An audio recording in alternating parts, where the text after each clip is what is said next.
My son sent me a text message on the eve of his wedding that read, "Dad, please do not come to the ceremony tomorrow. Paige thinks your presence will ruin the aesthetic of the party. Her family is very traditional and frankly, you do not fit the image we are trying to project.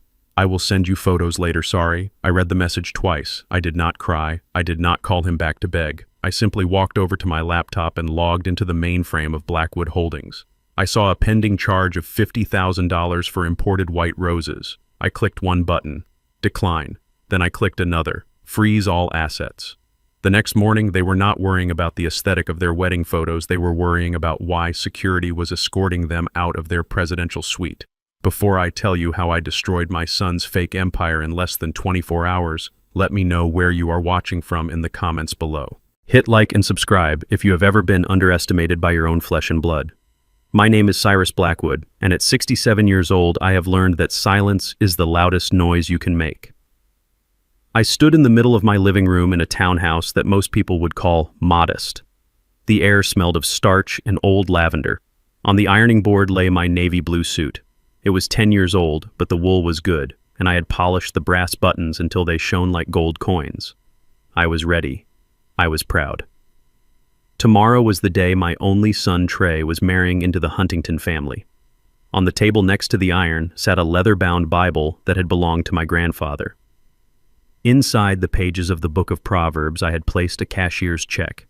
It was a wedding gift, $500,000, $500,000 to help them buy their first home so they would not have to rent like I did for so many years. I had worked 3 jobs simultaneously in my 30s, hauling crates at the docks, driving trucks across state lines, and cleaning floors to ensure Trey never felt the cold wind of poverty. I had built Blackwood Logistics from one rusted van into a global fleet, but I never flashed the money. I wanted Trey to build character. Then my phone buzzed on the ironing board. It was Trey. I picked it up, expecting a last-minute request to bring the ring or perhaps just a nervous groom needing reassurance. Instead, I saw the text that severed the last cord connecting us. "Dad, do not come to the wedding. Paige thinks your presence will ruin the aesthetic. Her family is very traditional. You just do not fit the image." I stared at the words. Ruin the aesthetic. My hands, which are calloused and scarred from 40 years of labor, were apparently too rough for the delicate sensibilities of the Huntington family. They saw an old black man in a dated suit and saw a blemish. They did not see the father who paid for the private schools where Trey learned to be ashamed of me. They did not see the man who paid for the engagement ring Trey claimed he bought with his savings. I looked at the suit on the ironing board. I looked at the Bible with the $500,000 check inside. I did not reply to the text. There was nothing to say. I picked up the Bible and removed the check. I walked to the kitchen sink and struck a match. I watched the blue and yellow paper curl and turn to black ash, washing it down the drain with a splash of tap water. Then I walked to my home office. It is a small room with no windows, but it houses the secure server for my private equity firm. I sat down and typed in my credentials. The screen glowed blue, reflecting in my glasses. I navigated to the sub-accounts managed under the Blackwood Family Trust. I pulled up Trey's profile. I had given him a platinum card under the guise of a small startup loan to help him launch his consulting business. I told him he had a limit and he needed to be careful. In reality, it was an unlimited line of credit backed by my personal assets. I looked at the recent activity. It was a hemorrhage of vanity. $50,000 for floral arrangements charged 10 minutes ago, $12,000 for a vintage champagne tower, $8,000 for custom silk napkins embroidered with the Huntington crest. They were burning through money that wasn't theirs to celebrate a union that excluded the man providing the fuel. I looked at the status bar. Active. I moved my mouse to the administrative override. I selected the option marked Red Flag Protocol. This is a setting usually reserved for when a card is stolen or when a client is under federal investigation. It instantly freezes all associated accounts, revokes all authorized user privileges, and alerts credit bureaus of potential fraud. I clicked execute. The screen flashed red. Account suspended. I wasn't done. I pulled up the health insurance policy I had been paying for Trey since he turned 26. Canceled. I pulled up the access codes for the trust fund set to activate on his 35th birthday. Revoked. I picked up my phone and dialed a number I rarely used. It rang once. Silas speaking. Silas is my attorney and the only person who knows exactly how much I am worth. Silas, it is Cyrus. I need you to execute a kill switch on the penthouse lease. There was a pause on the other end. Silas never asked unnecessary questions, but even he was surprised by the timing. The wedding is tomorrow, Cyrus. Are you sure? I am not going to the wedding, Silas. I have been informed that I do not fit the aesthetic. I heard the sharp intake of breath on the other end. Understood, sir. Understood. I will contact the building management immediately. Do you want me to give them a grace period? No grace period. Treat it as a hostile squatting situation. Change the locks remotely. Done. Anything else? Yes. Contact the valet service at the resort. The Porsche Trey is driving is registered to the company fleet. Report it as unauthorized use. Have them tow it. Consider it done. Good night, Cyrus. I hung up. I went back to the living room and unplugged the iron. I folded the navy blue suit and put it back in the closet. Then I went to the kitchen, made myself a cup of black coffee, and sat in the dark listening to the hum of the refrigerator. I felt a strange sense of calm. It was the calm of a man who had finally put down a heavy load he had been carrying for too long. 3 hours later, and 200 miles away, the chaos began. The setting was the Grand Coastal Resort, a 5-star venue overlooking the ocean, where the air smelled of salt and expensive perfume. Trey and Paige were standing at the front desk surrounded by their bridal party. Paige looked stunning in a white dress that likely cost more than my car holding a clutch bag that could feed a family for a year. Her parents, Mr. and Mrs. Huntington, were standing nearby looking bored and sipping complimentary sparkling water. The lobby was bustling with guests arriving for the rehearsal dinner. The atmosphere was one of effortless wealth, the kind of environment where money is never discussed because its presence is assumed. Trey placed the platinum card on the marble counter with the casual arrogance of someone who has never had a payment declined. We are checking in. Presidential suite for us and the deluxe ocean view rooms for the parents. The receptionist, a young woman with a polite smile, took the card and swiped it. She frowned slightly. She swiped it again. Then she typed something into her keyboard. I am sorry, sir, the card has been declined. Trey laughed. It was a nervous sound. That is impossible. Run it again. It is a platinum card. There is no limit. I have run it 3 times, sir. It is returning a code I have never seen before. It says contact issuer immediately. Security alert.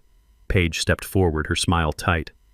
Trey, stop playing around. Use the other card. The guests are waiting for their room keys. Trey pulled out his backup card. A gold card also linked to my accounts. He handed it over. The receptionist swiped it. Declined. The silence that followed was heavy.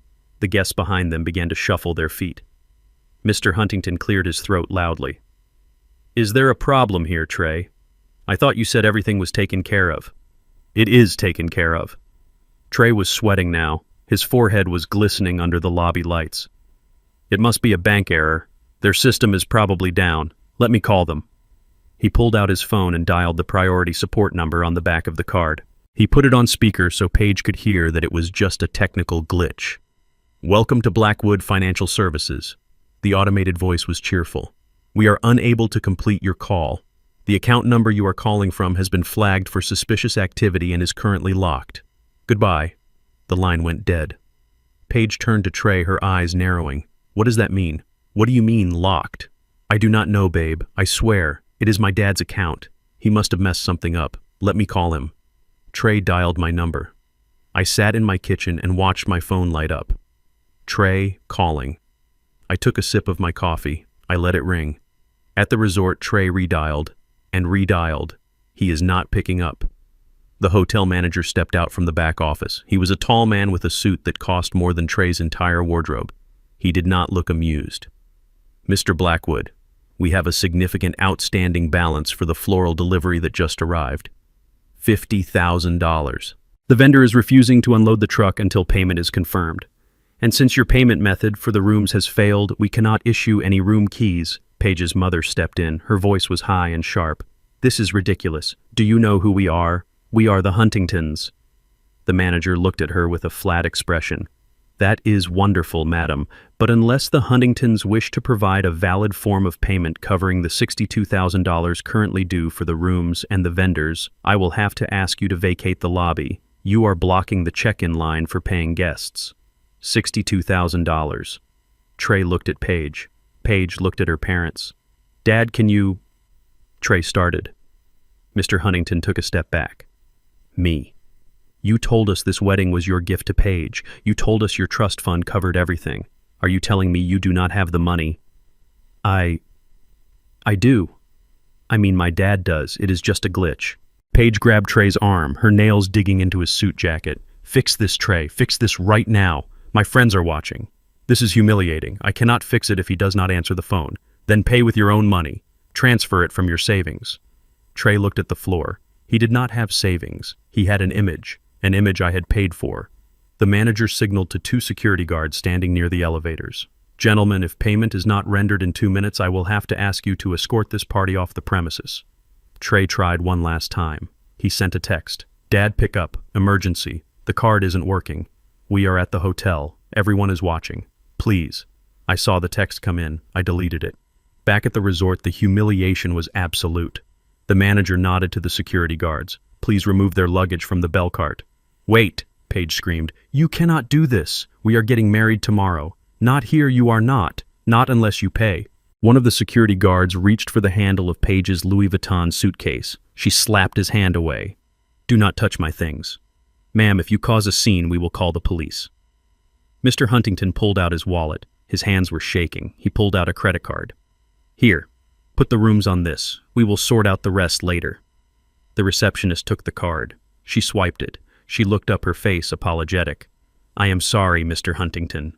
Declined. Insufficient funds. The lobby went deadly silent. Paige stared at her father. Mr. Huntington turned bright red. That is impossible. It seems the manager said, his voice dripping with ice, that nobody in this party has the means to be here. Security, escort them out. Now. 5 minutes later, the entire wedding party was standing on the curb outside the resort, surrounded by their expensive luggage. The ocean breeze blew Paige's hair across her face, but she didn't move to fix it. She was staring at Trey with a look of pure hatred. This is your father's fault, she hissed. That old man is incompetent. He probably forgot to pay the bill. Trey was frantically tapping on his phone, trying to access his mobile banking app. Access denied. User suspended. Contact administrator. He looked up at the towering hotel. The sun was setting, casting long shadows over them. They were stranded. No rooms, no venue, no flowers. We have to go to his house, Trey said. We have to go see him. He has to fix this. They hailed a large van taxi, piling the luggage in. The drive back to the city was 2 hours. 2 hours of silence. 2 hours of Paige text messaging her friends, telling them there was a technical issue with the venue. 2 hours of Trey sweating through his shirt. They arrived at my townhouse at 6 in the morning. I was awake. I had been awake all night. I was sitting on the front porch in my rocking chair, wearing my bathrobe, holding a mug of coffee. I watched the taxi pull up. I watched Trey fumble with the cash to pay the driver because his cards were useless. Paige stormed up the walkway first, her heels clicking angrily on the pavement. She did not say hello. She did not ask how I was. She screamed, "What is wrong with you? You ruined everything. Open the accounts. Right now." I took a slow sip of coffee. I looked at her. I looked at Trey, who was dragging suitcases up the path, looking like a beaten dog. "Good morning," I said. "Open the damn accounts," Dad Trey yelled. "The hotel kicked us out." Do you have any idea how embarrassing that was? I looked at him. I looked at the son who had told me I ruined his aesthetic. I imagine I said, my voice calm and steady, that it was almost as embarrassing as having a father who is a janitor. "Isn't that what you told your college friends I did?" Trey froze. "That is different. Look, we don't have time for a lecture. We need the money. The wedding is in 6 hours. There will be no money, Trey." "What?" I stood up. I am 6'2". I may be 67, but I can still lift a 200-pound crate. I towered over them. "You uninvited me to the wedding. You said I did not fit the image. You were right. I do not fit the image of a walking ATM for ungrateful children. I closed the accounts. All of them." Paige stepped forward, getting in my face. "You can't do that. That is our money." "No," I corrected her. "That is my money. The money I earned while you were busy pretending to be rich. You have nothing." Trey laughed, a dry disbelief sound. "You are bluffing. You wouldn't do this. You love me. I did love you. I loved you enough to give you everything, and you loved me enough to be ashamed of me. So now you can be proud. You are a self-made man, Trey. Start making yourself." I turned to go back inside. Fix this or I will never let you see your future grandchildren, Paige threatened. I stopped. I looked back at her. My dear, if you raise them to be anything like you, I think I will pass. I closed the door and locked the deadbolt. Outside, I heard Paige scream. Then I heard a siren. A tow truck was pulling up to the curb. It was backing up towards the Porsche Panamera Trey had parked on the street the night before the one he claimed he leased with his company profits. The driver hopped out and hooked the chains to the bumper. Hey, what are you doing? Trey ran down the steps. That is my car. The driver checked his clipboard. Vehicle reported stolen by Blackwood Holdings. Unauthorized possession. Stolen. My dad owns Blackwood Holdings, then you better take it up with him, kid. I just have an order to repo. Trey watched as the car was lifted into the air. His ride to his own wedding was being towed away. Paige was sitting on her suitcase on the sidewalk crying not because she was sad, but because she was furious. I watched through the blinds. This was just the beginning. They thought the worst thing that could happen was a declined credit card. They had no idea that I had already engaged the next phase of the plan. The Huntingtons were about to find out that their construction company, which they had leveraged to the hilt, was currently being acquired by a shell company I controlled, and I had no intention of keeping the current management. The wedding was supposed to be at noon. It was currently 7 a.m., and the storm was just making landfall. The pounding on my front door started at 7 in the morning. It was not a polite knock. It was the desperate, rhythmic thud of a fist hitting wood with entitlement. I was sitting in my favorite armchair by the window nursing a second cup of black coffee. The steam rose from the mug curling in the morning light. I did not get up immediately. I took a slow, deliberate sip and let the banging continue for another minute. I wanted them to wait. I wanted them to realize that my time was no longer theirs to demand. Finally, I stood up and walked to the door. I unlocked the deadbolt and pulled it open. Trey stood there looking like he hadn't slept in 24 hours. His designer shirt was wrinkled and there were sweat stains under his arms. Next to him was Paige. She was vibrating with rage. She pushed past Trey and stormed into my living room without waiting to be invited. Her eyes darted around the space, scanning the worn velvet sofa, the shelves lined with old paperbacks, and the slightly faded rug that I had bought 10 years ago. Her nose wrinkled as if she had just stepped into a landfill. "It smells like old people in here," she announced, her voice shrill and cutting. "God, Trey, how can you stand it? It smells like mothballs and cheap detergent." She turned to me, her face twisted into a scowl that ruined her perfect makeup. "Fix it, Cyrus. Fix it right now." I closed the door, gently shutting out the morning breeze. I walked past them and sat back down in my armchair. I did not offer them coffee. I did not offer them a seat. "Good morning to you too, Paige," I said, my voice flat. "To what do I owe the pleasure of this invasion?" "Don't play dumb with me," she snapped. "You embarrassed us. You humiliated us in front of the hotel staff, in front of my parents. Do you have any idea how much pull the Huntingtons have in this town? You made us look like beggars." I looked at her calmly. "You are beggars, Paige. You were trying to pay for a $60,000 weekend with a card that isn't yours. That is the definition of begging." Trey stepped forward, running a hand through his messy hair. "Dad, please, stop this. We need the card reactivated. The wedding is in 5 hours. We have guests arriving at the venue. The vendors are threatening to walk. Just turn the money back on." I looked at my son. He was 32 years old, but standing there in my living room, he looked like a toddler throwing a tantrum in a toy store. "Why should I, Trey?" "Because I am your son," he pleaded. I took another sip of coffee. "Yesterday I was your son's father. Yesterday I was the man who raised you. But then I received a text message. A text message that said I was not welcome. A text message that said I did not fit the image." Trey flinched. He looked at his shoes. Paige, however, did not back down. She crossed her arms over her chest. "We were just being honest, Cyrus. Look at you. Look at this place. You live like a hermit. You wear suits from the last century. My family is elite. We have standards. We have an aesthetic to maintain. We couldn't have you wandering around looking like the hired help in the wedding photos. It would confuse people." I set my mug down on the side table. The ceramic made a sharp click against the wood. "So let me understand this correctly. I am good enough to pay for the aesthetic, but I am not good enough to be seen in it." Trey looked up, his eyes pleading. "Dad, it isn't like that. It is just—" He paused, struggling to find the words that wouldn't sound cruel, but the truth is rarely kind. "Dad, look at your hands." I looked down at my hands. They were resting on my knees. They are large hands. The skin is dark and rough like terrified leather. There is a thick scar running across my left thumb from a box cutter accident in 1995. There are calluses on my palms that never went away even after I stopped driving the trucks myself. They are the hands of a man who has worked every single day of his life. What about them, Trey? They are rough, Dad. They are working-class hands. Paige's father has never lifted anything heavier than a golf club. His hands are smooth. When you shake hands with people, you have a grip that hurts. You have grease under your nails sometimes, even when you scrub them. It makes people uncomfortable. It signals that you come from a different world. We just didn't want any awkward questions about why the groom's father looks like a laborer. The room went silent. The only sound was the ticking of the grandfather clock in the hallway. I looked at my hands again. I remembered how these hands had carried Trey when he had a fever of 104, because I couldn't afford a car to get to the hospital, so I ran 3 miles with him in my arms. I remembered how these hands had stacked crates in a freezing warehouse for 16 hours a day so that Trey could have the newest sneakers. I remembered how these hands had signed the tuition checks for the private school where he learned to despise the very labor that fed him. I see, I said softly. My hands are the problem. Yes, Paige interjected.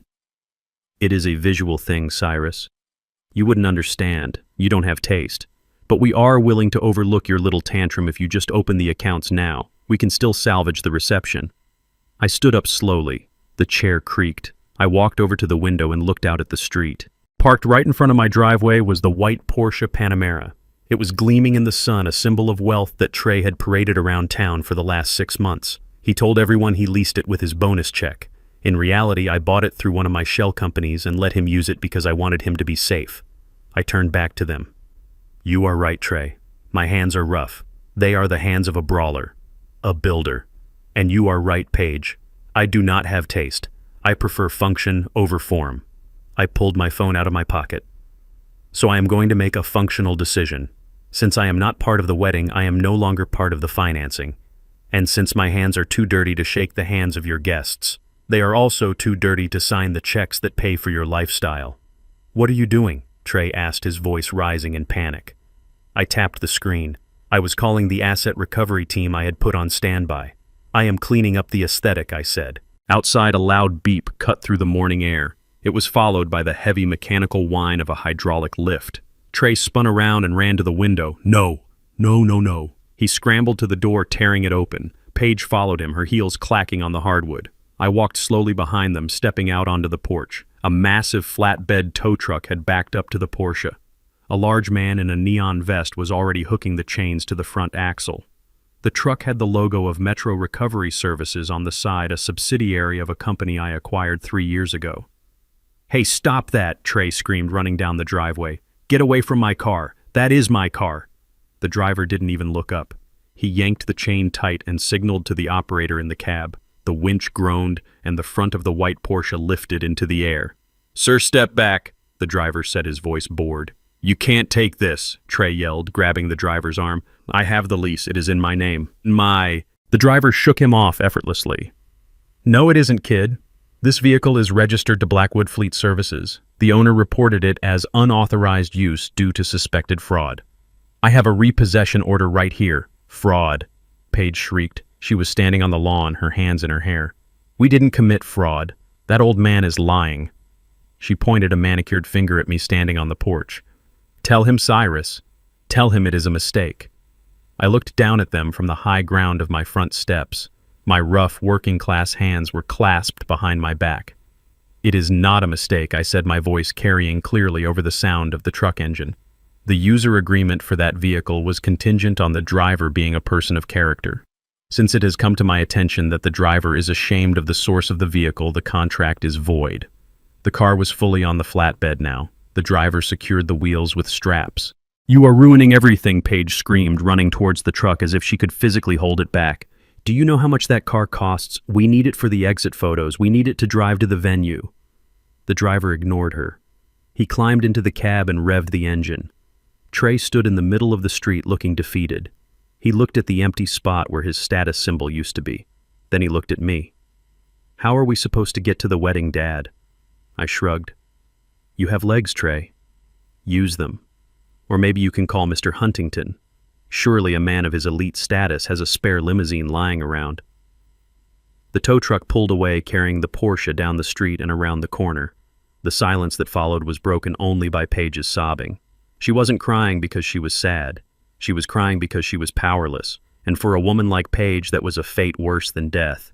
She turned to Trey and started hitting his chest with her fists. "Do something, you idiot! Do something! Call the police! Call a lawyer!" Trey caught her wrists. "Stop it, Paige. Stop." He looked up at me again. His eyes were red. "I hate you," he shouted. "I hate you for this." I nodded slowly. "That is fine, son. You hated me yesterday too. You just didn't say it to my face because you needed my money. At least now we are being honest." I turned and walked back into my house. I closed the door and locked it. I went back to my chair and picked up my coffee. It was still warm. I could hear them arguing outside. Paige was screaming about calling an Uber, but neither of them had a working credit card. They would have to walk 3 blocks to the bus stop. I took a sip of coffee. The invasion had been repelled. But the war was far from over. I checked my watch. It was 8:30 in the morning. Mr. and Mrs. Huntington would be waking up soon at the hotel expecting a champagne breakfast. Instead, they were about to receive a phone call from their bank that would ruin their appetite for the rest of their lives. I opened my laptop again. It was time to deal with the in-laws. An hour after the tow truck disappeared around the corner, a black Lincoln Navigator pulled up to the curb. It was a hired car service, the kind with a magnetic logo slapped on the door, not a private driver. I noticed the tires were worn and the bumper had a scratch on the left side. For a family that claimed to be the pillars of high society, the Huntingtons certainly had a flexible definition of luxury. I was sweeping the porch. It was a simple task, a meditative rhythm that kept my hands busy while my mind calculated the destruction of my enemies. The dust settled on the concrete steps as the heavy door of the Lincoln swung open. A man stepped out. He was tall, with silver hair that was sprayed into helmet-like submission. He wore a linen suit that was trying too hard to look casual, but the fabric was pulling at the buttons. This was Arthur Huntington. He looked at my neighborhood with a sneer that suggested he feared catching a disease just by breathing the air. Next to him stepped a woman who looked like she had been preserved in amber and expensive Chardonnay. Mrs. Huntington wore large sunglasses and a scarf that cost more than my monthly utility bill. Trey and Paige were sitting on the curb, their suitcases surrounding them like the wreckage of a plane crash. When they saw the car, Paige jumped up, wiping her eyes, and ran to her mother. "Oh, thank God you are here," Paige wailed, burying her face in her mother's silk scarf. He ruined everything. He took the car. He cut the cards. Arthur Huntington did not look at his daughter. He looked at me. He walked up the driveway, his loafers crunching on the gravel. He stopped 3 steps below me, looking up. He did not extend a hand. He did not introduce himself. He just pointed a manicured finger at my chest. "You there?" he barked. I stopped sweeping. I leaned on the broom handle and looked down at him. "Yes," I said. "Are you the father?" Arthur asked. The tone was not a question. It was an accusation. It was the tone a man uses when he is speaking to staff he intends to fire. "I am Cyrus Blackwood," I replied. Arthur snorted. He looked at my work boots, then at the broom in my hand. "Well, Cyrus, you have made quite a mess of things, haven't you? My daughter called me in hysterics. Something about a declined card and a missing car. I assume this is some sort of clerical error on your part, but let me be clear. We do not have time for incompetence. The wedding is tomorrow." He reached into his pocket and pulled out a leather money clip. He peeled off a $100 bill and held it out to me. "Here, take this. Go clean yourself up. Maybe buy a shirt that doesn't look like it came from a donation bin, and then fix the accounts. I want my daughter in that bridal suite by noon. Do you understand me?" I looked at the $100 bill fluttering in the wind. I looked at his face. He truly believed he was doing me a favor. He truly believed that $100 was a life-changing amount of money for me. He looked at me and saw a gardener. He saw a laborer. He saw someone who existed solely to serve his needs. I did not take the money. "You can put that away, Arthur," I said, my voice low and even. "You are going to need every cent of it for the Uber ride home." Arthur turned a shade of purple that clashed with his linen suit. "Excuse me," he sputtered. "Do you know who I am? I am Arthur Huntington. I own Huntington Construction. I build skyscrapers. You sweep porches. Do not speak to me like that. I smiled. It was a cold smile. I know exactly who you are, Arthur. And I know that skyscrapers are not the only things you build. You also build mountains of debt. Arthur froze. His eyes darted to Trey, who was standing by the car, head down, looking at his shoes. Trey, get in the car, Arthur commanded. We are leaving. We will figure this out without this peasant. Trey looked at me. For a second I saw a flicker of shame in his eyes. But then he looked at Paige, who was glaring at him, and his spine dissolved. He picked up the suitcases and started loading them into the trunk of the Lincoln. Mrs. Huntington, however, did not get in the car immediately. She walked up the driveway. She stopped closer to me than her husband had dared. She lowered her sunglasses and looked me in the eye. Her eyes were blue and cold like glacial ice. She smelled of gin and desperation. Mr. Blackwood, she said, her voice a hushed whisper so that Trey and Paige could not hear. Let us be realistic for a moment, shall we? I waited. We accepted Trey into our family, she continued, because we were under the impression that he came with certain financial guarantees. A trust fund, a portfolio.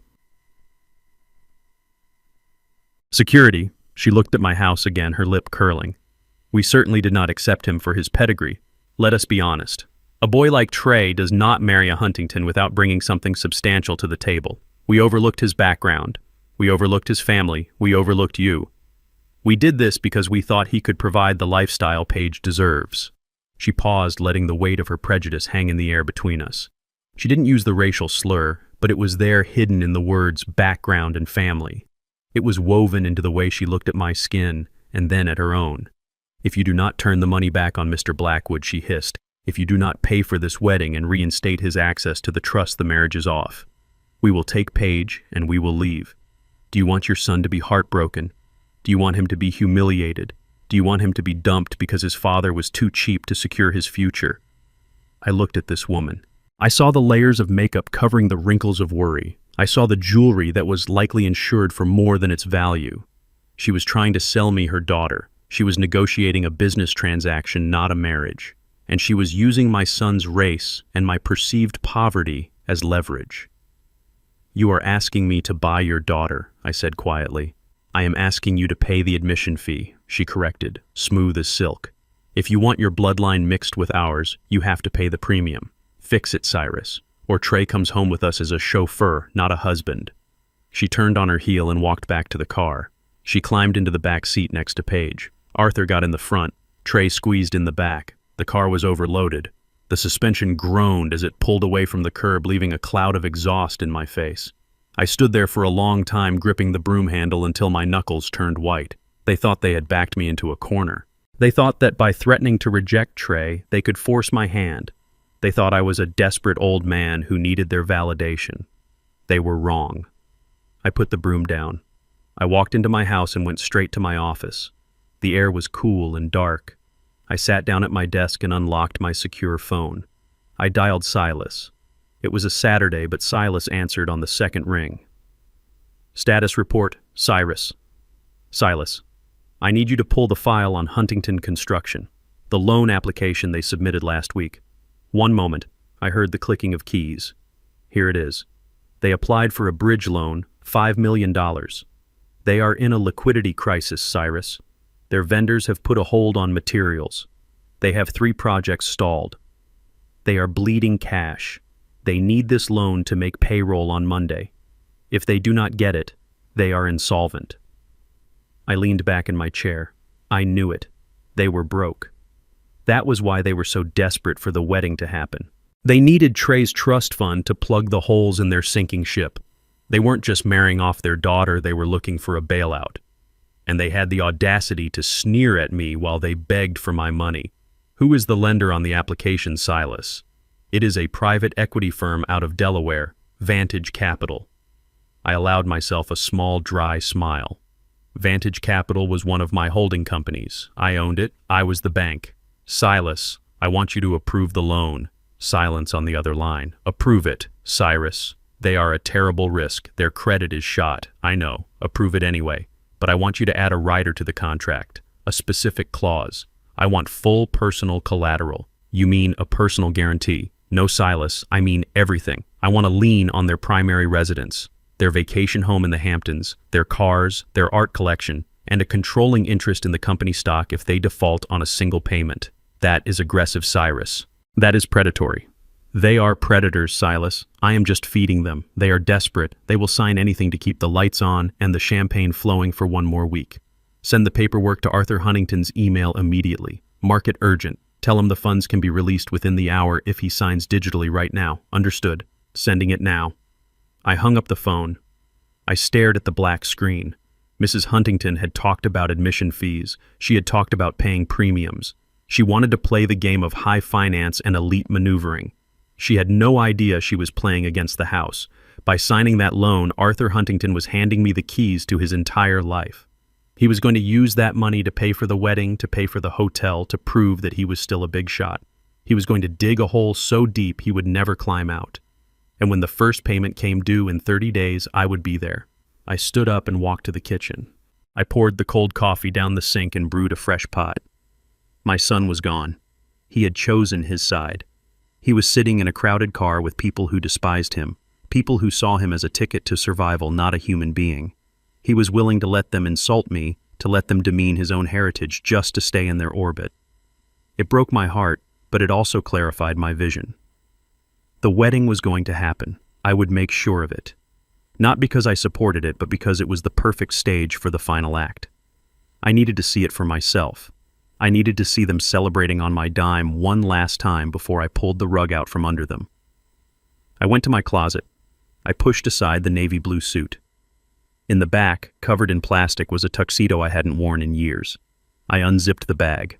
It was black, sleek, and timeless. I wasn't going to the wedding as a guest. I wasn't going as the father of the groom. I was going as the owner. But first, there was one more loose end to tie up. Trey and Paige were heading to the penthouse. They thought it was their safe haven. They thought they could hide there, regroup, and plan their next attack. They were wrong. I picked up my phone again. I opened the building management app for the skyscraper downtown. Unit 40B, the penthouse. Status occupied. I tapped the screen. Status lockout mode engaged. I watched the icon turn from green to red. Enjoy the view from the hallway, son, I whispered. The Huntingtons had called me a gardener. Tomorrow I would show them exactly what I was planning to prune. Trey and Paige arrived at the Sterling Tower penthouse just after noon. The Uber ride from my house had cost them nearly $80, which Trey had paid with a crumpled bill he found in his jacket pocket, his last reserve of cash. They stood in the sleek marble lobby, surrounded by their mountain of luggage, looking like refugees from a high-fashion war zone. The concierge, usually a man named David, who greeted Trey by name, was conspicuously absent. Instead, a stern-faced security guard watched them from behind the desk, his eyes tracking their every move. Trey punched the elevator button with aggressive force. "We just need to shower," Paige muttered, her voice tight with stress. "We need to regroup. We can call the bank from the apartment. Maybe we can get a courier to bring cash from your trust fund manager." Trey didn't answer. He was staring at the floor numbers lighting up. He looked sick. The elevator doors slid open on the 40th floor. The hallway smelled of expensive ozone and silence. They dragged their suitcases down the plush carpet towards Unit 40B, the double mahogany doors that had been their sanctuary, their symbol of arrival. Trey reached for the biometric scanner next to the door handle. He pressed his thumb against the glass plate, expecting the familiar green light and the soft click of the lock disengaging. Instead, the scanner flashed a harsh, angry red. Access denied. Trey frowned. He wiped his thumb on his pants and pressed it again. Harder this time.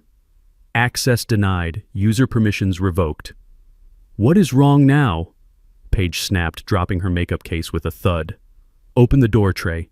I need to get out of these clothes." "I am trying," Trey said, panic creeping into his voice. "It is not reading my print. It must be a system error. Everything is going wrong today." He tried his index finger. Then he tried punching in the backup code on the keypad. Error. Code invalid. He rattled the handle. It was locked tight. Paige pushed him aside. "Move. Let me try." She pressed her thumb to the scanner. She had been added to the lease 3 months ago when she moved in. Access denied.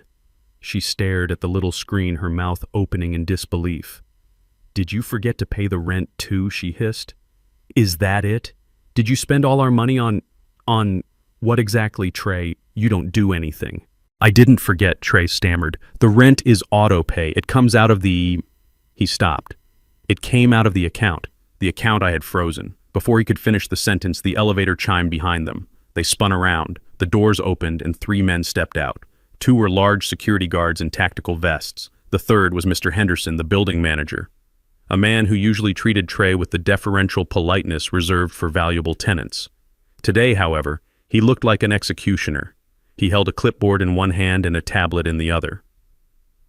"Mr. Blackwood, Ms. Huntington," Mr. Henderson said, his voice echoing in the quiet hallway. "I see you have discovered the lock change." "What is going on?" Henderson Trey demanded, trying to muster some authority. "Why are we locked out of our apartment?" "We live here. Open this door immediately." "I am afraid I cannot do that, sir," Mr. Henderson replied calmly. He tapped his tablet screen. "As of 9 a.m. this morning, the lease on Unit 40B has been terminated by the owner. The unit has been reclaimed for immediate commercial use." "Terminated," Page shrieked. "You can't just terminate a lease. We have tenant rights. We have a contract." Mr. Henderson looked at his clipboard. "Actually, Ms. Huntington, you were never on the lease. You were listed as a guest. And Mr. Blackwood here was residing under a corporate housing agreement. That agreement contained a clause allowing the owner to reclaim the property at any time without notice for business necessity. That clause was exercised this morning." Trey stared at him. Corporate housing. He had always told Paige he rented it directly. He had told her he negotiated a killer deal.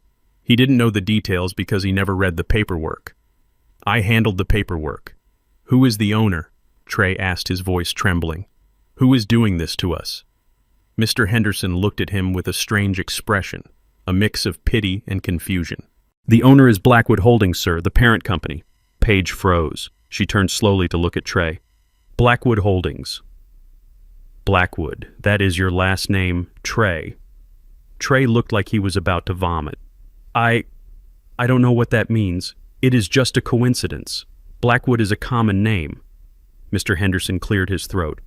"It is not a coincidence, sir. The deed lists the primary shareholder of Blackwood Holdings as Cyrus Blackwood, your father." The silence that followed was absolute.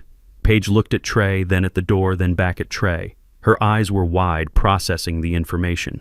"Your father owns this building," Mr. Henderson corrected her. "He owns the holding company that owns the building, Ms. Huntington, and several others in the city, I believe. He sent the order himself. He stated that the unit is being converted into a file storage facility effective immediately." "File storage," Paige whispered. "He is kicking us out to store paper, Mr." Henderson nodded to the security guards. "We have been instructed to allow you 30 minutes to retrieve your personal effects. Anything left after that time will be moved to off-site storage at your expense. The guards will supervise. You may enter now." He swiped his master key card. The light turned green. The door clicked open. They didn't move for a second. The reality was crashing down on them. The apartment, the view, the address, it was all mine. It had always been mine. Trey wasn't a successful consultant living the high life. He was a squatter in his father's investment portfolio. Trey walked into the apartment like a zombie. It was a beautiful space, floor-to-ceiling windows overlooking the skyline, modern furniture art on the walls. Now it looked like a trap. Paige followed him. She didn't scream. She didn't yell. She was in shock. "Your father," she muttered.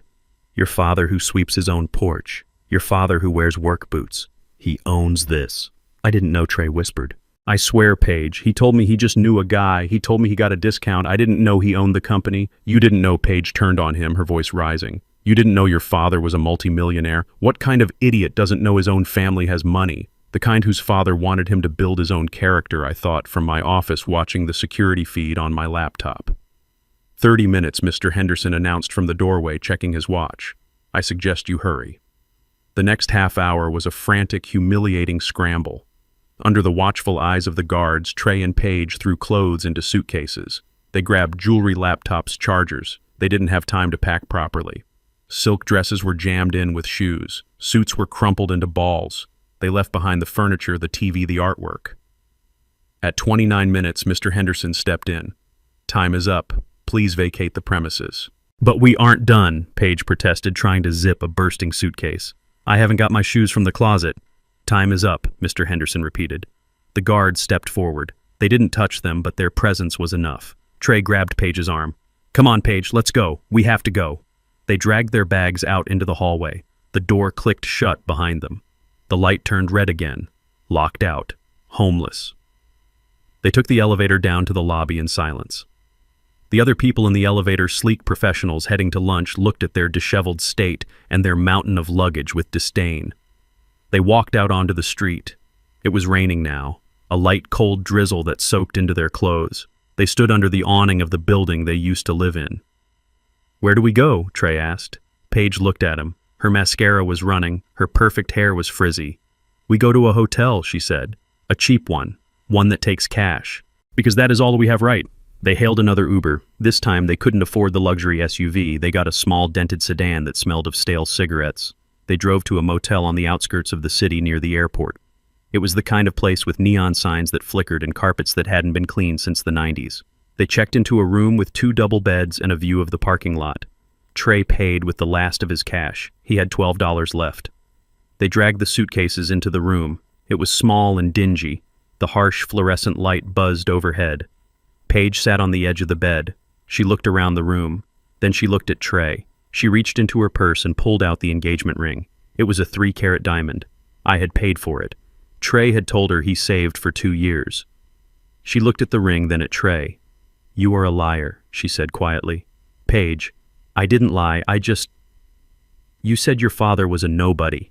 You said he was a janitor. You said you were the success story. You said you built your business. I did. I am trying." "No, Trey, you are a fraud. Your father owns the building. Your father pays the bills. Your father bought this ring, didn't he?" Trey looked down. "Yes." Paige stood up. She walked over to him. She took his hand, placed the ring in his palm, and closed his fingers over it. Then she slapped him.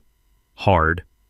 "You are pathetic," she spat. "You let me treat him like dirt. You let my parents treat him like dirt, and all the while he was the one holding the strings. He was the one with the power, and you were just his puppet." She grabbed her purse. "I am going to the vending machine. I need a soda, and when I come back you better have a plan to fix this. Because if I have to spend my wedding night in this dump, I am going to make you wish you were never born." She slammed the door. Trey stood alone in the motel room, clutching the ring. He looked at his reflection in the cracked mirror.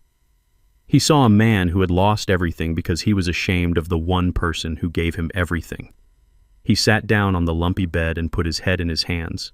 Outside, the rain fell harder, washing away the illusion of his life, leaving only the cold, hard truth.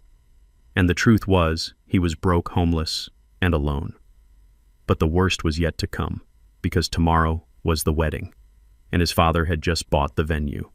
The vibration of a cell phone on a cheap laminate nightstand is a distinct sound. It is a rattle that speaks of thin walls and hollow furniture. In the motel room, Trey and Paige watched their social standing evaporate one notification at a time. The rumor mill in their circle moved faster than the stock market, and the crash was just as devastating. Paige sat on the edge of the bed, staring at her screen with the horror of someone watching a car accident. Her phone was lighting up, not with congratulations, but with cancellations. "Oh my God," she whispered. "Sarah just canceled. She said she has a sudden family emergency. Sarah is the maid of honor, Trey. She is bailing on the rehearsal dinner." Trey was pacing the small room wearing the same wrinkled shirt he had slept in. "Call her back, Paige. Tell her it is fine. Tell her we fixed the venue issue. I can't call her back. She blocked my number." Another ping. Now the Millers are out. And the Vanderbilts. They heard about the car, Trey. They heard the tow truck driver made a scene. They think we are broke. They think we are frauds. Trey stopped pacing. He looked at his fiancée. Her eyes were not filled with love or concern for him. They were filled with the panic of a socialite losing her audience. "My father did this," Trey said. "He is destroying me." "Your father is a monster," Paige spat. "But my father is going to fix it. He just texted me. He secured the funding." I knew exactly what funding she was talking about. Arthur Huntington had signed the loan documents with Vantage Capital an hour ago. He had leveraged every brick of his existence against $5 million of quick cash.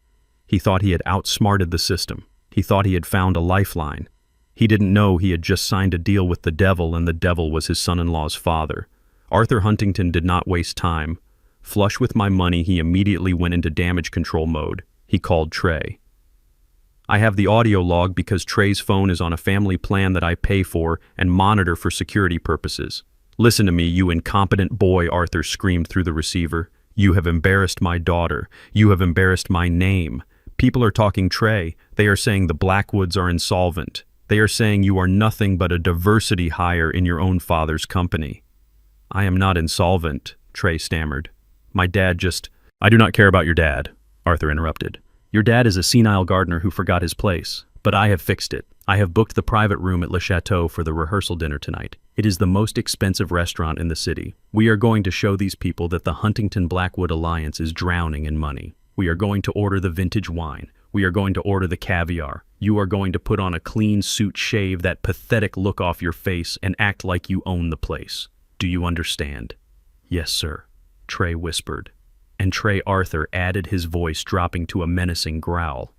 If you embarrass me tonight, if you let slip that your father cut you off, I will destroy you. You are lucky we are even letting you marry Paige after this stunt. Fix your face. We eat at 7. I sat in my office and listened to the call end. Arthur was throwing a party with my money to save face while abusing my son. I looked at the clock. It was 4 in the afternoon. Le Chateau. I knew the place well. I owned the building it was housed in. I had leased the space to the chef 10 years ago. I picked up my phone. Jean-Luc, I said when the owner answered. It is Cyrus, Monsieur Blackwood. To what do I owe the honor? I understand you have a reservation for the Huntington party tonight in the Diamond Room. Yes, monsieur. A very large booking. Very last minute. They requested the grand menu. Good. I need a favor, Jean-Luc. One of your servers called in sick tonight. Did they, monsieur? I was not aware. Yes, they did. And I am going to fill in for them. There was a long silence on the line.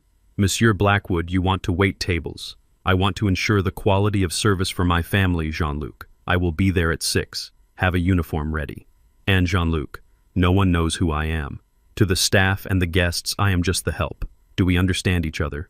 Of course, monsieur. At 6:30, I stood in the staff locker room of Le Chateau. The white waiter's jacket was tight across my shoulders. I buttoned it up. I put on a black face mask the kind service staff still wore to be polite and hygienic. It covered my beard and half my face. I looked in the mirror. I did not look like the CEO of a logistics empire. I looked like an invisible man. I looked like the man Arthur Huntington thought I was. I walked into the Diamond Room. It was a space of gold leaf and crystal chandeliers. The table was set for 20 people, though only 12 had confirmed. The cancellations had cut deep. Arthur and Mrs. Huntington arrived first. They swept in like royalty, ignoring the staff completely. Arthur was wearing a tuxedo that strained at his gut. Mrs. Huntington was dripping in diamonds that I now technically owned as collateral. I stood by the wall, a bottle of sparkling water in my hand. Arthur sat at the head of the table. He looked around the room with satisfaction. This will do, he said loud enough for the busboys to hear. This will show them. Vantage Capital came through just in time. Smart fellows over there. They know a good investment when they see one. Mrs. Huntington adjusted her necklace. I still cannot believe we have to do this, Arthur. That boy Trey is a liability. His father is a liability. Did you see his house? It was a shack. It does not matter, Arthur said, waving his hand. Once the wedding is over, we consolidate. We merge the assets. Trey says the old man has a pension and the house deed is clear. We can leverage that. Trey and Paige arrived 10 minutes later. They looked like they had been through a war and lost. Paige had managed to get her hair done, but her eyes were puffy. Trey was wearing a suit that I recognized. I had bought it for his graduation. It hung loosely on him now as if he had shrunk in the wash. They sat down. The atmosphere was frigid. Pour the wine, Arthur snapped, snapping his fingers in my direction without looking at me. The 82 Bordeaux, and keep it coming.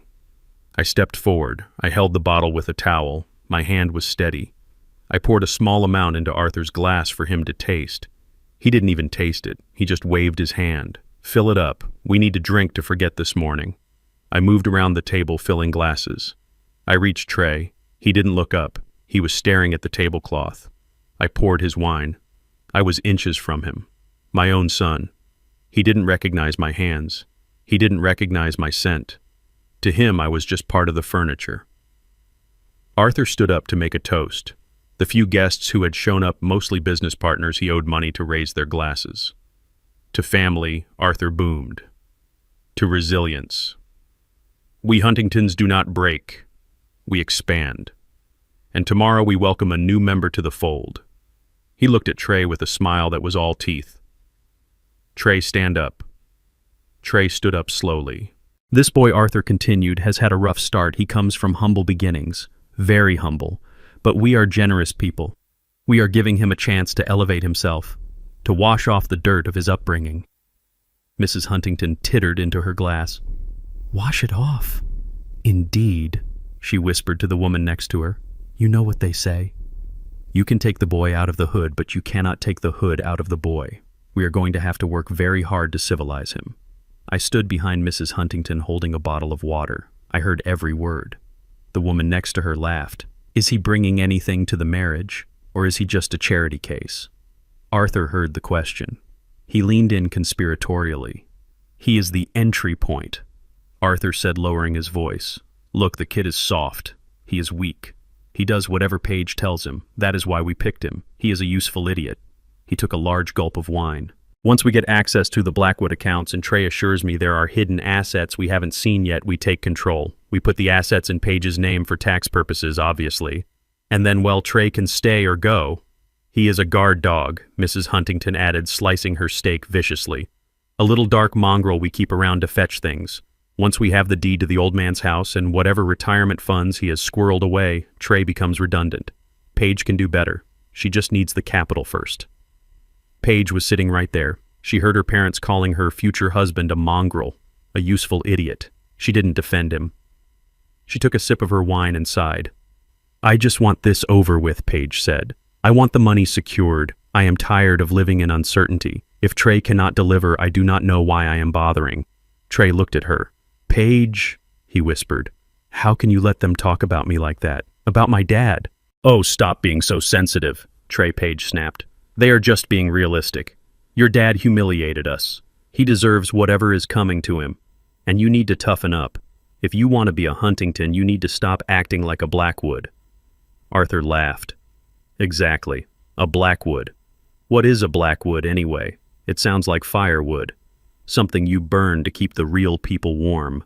The table erupted in laughter.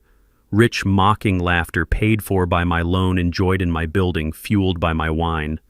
I stood in the corner. I watched my son shrink into his chair. He took the abuse. He swallowed it. He accepted that he was a dog. He accepted that I was firewood. The anger I felt wasn't hot. It was absolute zero. It was the cold vacuum of space where no life can exist. I signaled to the other waiter. It was time for the main course, but I wasn't serving steak. I walked over to the sound system control panel near the service entrance. I had prepared a playlist, but first I had a serving to make. I picked up a fresh bottle of red wine. I walked over to Paige. She was wearing a white cocktail dress. It was silk. More wine, madam, I asked, my voice muffled by the mask. She didn't look at me. Just pour it. I leaned in. I tilted the bottle, but I didn't aim for the glass. I watched the dark red liquid cascade out of the bottle. It hit the rim of the glass, splashed up, and poured directly onto the lap of her white silk dress. It looked like a gunshot wound. A massive spreading stain of crimson on white. Paige screamed. She jumped up, knocking her chair over. You idiot! You clumsy idiot! Look what you did! The room went silent. Arthur slammed his hand on the table. What is wrong with you? He roared at me. You incompetent fool! Do you know how much that dress costs? I stood there holding the empty bottle. I do. I said, my voice clear and loud, dropping the fake accent I had used with the manager. It cost $2,000. Charged to a visa ending in 4598. My visa. Trey looked up. His eyes went wide. Dad. I reached up and unhooked the black mask from my ears. I let it fall to the floor. Hello, son, I said. Arthur Huntington looked at me. He looked at the waiter's jacket. He looked at my face. You, he spluttered. You are the waiter. No, Arthur, I said calmly. I am the owner. I own this building. I own the lease on this restaurant.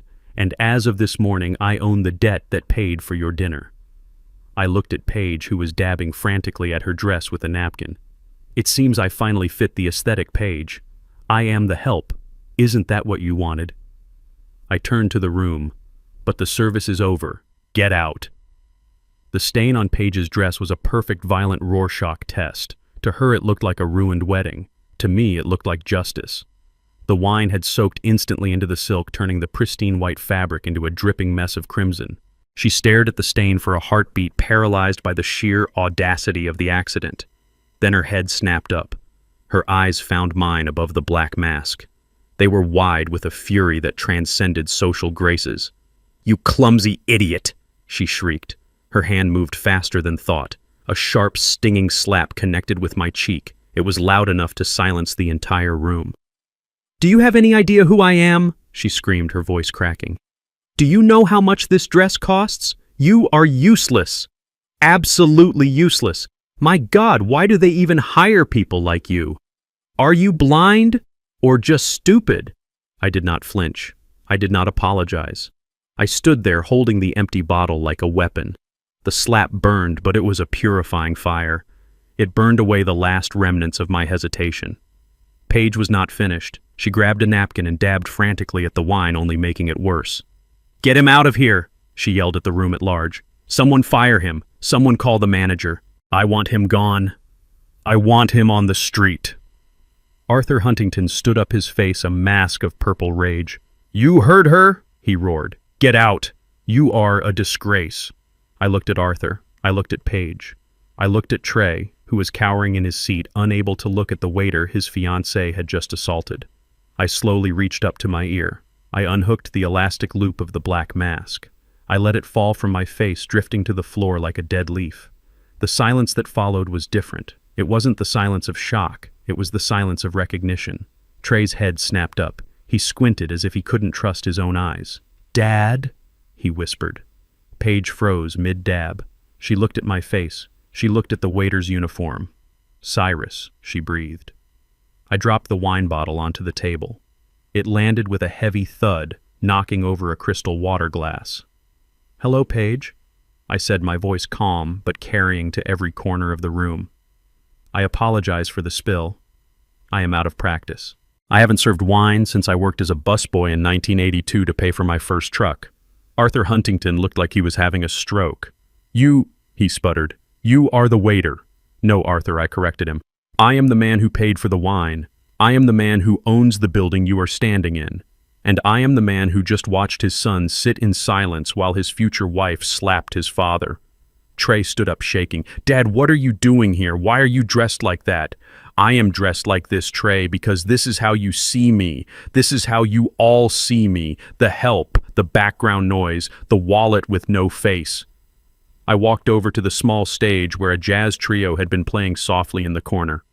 The musicians stopped playing their instruments, hanging loosely. I took the microphone from the stand. "Testing 1, 2, I said. My voice boomed through the speakers, filling the diamond room. "Ladies and gentlemen, I continued addressing the room full of Huntington business associates and sycophants. I apologize for the interruption, but I think a toast is in order." Arthur Huntington started to move towards me. "Stop this," he hissed. "Sit down, Cyrus. You are making a scene." "I am not making a scene, Arthur. I am making a statement." I pointed the microphone at him. "You called me a gardener, Arthur. You called me firewood. You laughed about washing the hood out of my son. Well, let me tell you something about the hood. In the hood, we learned to spot a hustler from a mile away. And you, Arthur, are a hustler with a bad credit score." The room gasped. Mrs. Huntington clutched her pearls. "How dare you?" she shrieked. "We are the Huntingtons." I laughed. It was a cold sound. "Yes, you are the Huntingtons. And according to the financial report I read this morning, you are the bankrupt Huntingtons. You are $5 million in debt. Your construction projects are stalled. Your assets are leveraged to the hilt. You didn't approve this marriage because you love Trey. You approved it because you needed a bailout." Arthur's face went white. "That is a lie," he shouted. "Security! Get him out." I signaled to the back of the room. The doors opened.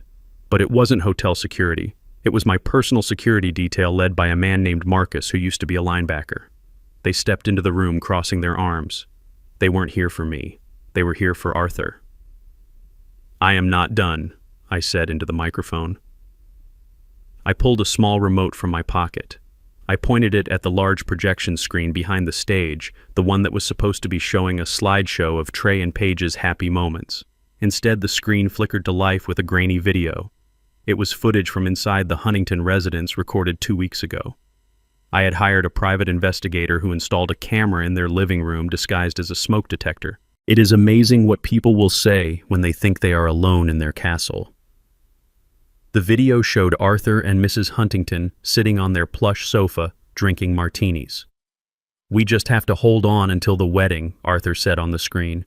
"Once the knot is tied, we get access to the Blackwood Trust. Trey is an idiot. He will sign whatever we put in front of him." Mrs. Huntington laughed on the screen. "And the father, that old man, he is probably sitting on millions and doesn't even know how to spend it. We will have him declared incompetent within a year. Put him in a home. Take control of the estate. It will be easy, like taking candy from a baby." Arthur nodded on screen. "Exactly. We use Trey to get the money, then we cut him loose. Paige can divorce him in 2 years, take half, and we are set for life. He is just a stepping stone, dear. A dark little stepping stone." The video ended. The screen went black. The diamond room was silent, deadly silent. Every guest, every business partner, every friend looked at Arthur and Mrs. Huntington. They saw the naked greed, the racism, the cruelty. Trey stood by the table staring at the blank screen. He looked like he had been punched in the gut. He turned slowly to look at Paige. "You knew," he whispered. "You knew they were planning this." Paige was crying again. Not fake tears this time. Real, terrified tears. "Trey, it wasn't like that. They were just talking. They didn't mean it." "Didn't mean it," I boomed into the microphone. "They called me a stepping stone. They called you an idiot. And you, Paige, you let them." Arthur Huntington roared. He lunged for the stage, his face twisted in hate. "I will kill you," he screamed. "I will ruin you." He didn't make it 3 steps. Marcus stepped forward and blocked his path. He didn't touch him. He just stood there, a wall of muscle. "Sit down, Mr. Huntington," Marcus said calmly. "Or I will help you sit down." Arthur stopped panting. He looked around the room. He saw the judgment in the eyes of his peers. He saw his reputation crumbling in real time. "Get out," he whispered. "Just get out." I placed the microphone back on the stand. "I am leaving, Arthur. But before I go, I have one last announcement." I looked at the guests. "The dinner you are eating, the wine you are drinking, the room you are sitting in, it is all unpaid. Mr. Huntington's credit card was declined this morning. He financed this party with a high-interest loan from a company called Vantage Capital." I paused for effect. "I am Vantage Capital." Arthur's knees gave out. He grabbed the back of a chair to steady himself. "And, as the primary creditor, I am exercising my right to foreclose on the collateral, which includes this dinner." I looked at the staff standing by the doors. "Clear the tables. The party is over." The waiters hesitated for a second, then moved. They began clearing plates, snatching half-finished steaks and bottles of wine. The guests stood up, murmuring, outraged, confused. "This is insane," someone said. "Let's go," said another. "I don't want to be involved in this." The room emptied rapidly. The Huntingtons were left alone in the wreckage of their social standing. I walked down from the stage. I walked past Trey. He didn't look at me. He was staring at Paige, who was sobbing into her wine-stained dress. I stopped in front of Arthur. "You wanted a gardener, Arthur," I said quietly. "Well, I just pruned the dead wood." I turned and walked out the service door, leaving them in the empty, echoing room. My son, his fiancée, and the family that tried to eat him alive. The morning sun rose over the city like a spotlight turning on a crime scene. It was 8 a.m. on the day of the wedding. For most grooms, this is a time of nervous excitement and last-minute tie adjustments. For Trey, it was a time of absolute existential terror. He and Paige were sitting in the lobby of a budget motel staring at a bank statement on Trey's phone screen. It was an old screenshot from 3 years ago showing the balance of my retirement savings account at First National Bank. $200,000. It was the only money they knew about that wasn't tied to the Blackwood Holdings mainframe I had locked down. They thought it was my nest egg. They thought it was the humble savings of a man who worked with his hands. They did not know it was a dormant account I kept open solely to pay for the maintenance of my first truck, which I kept for sentimental reasons.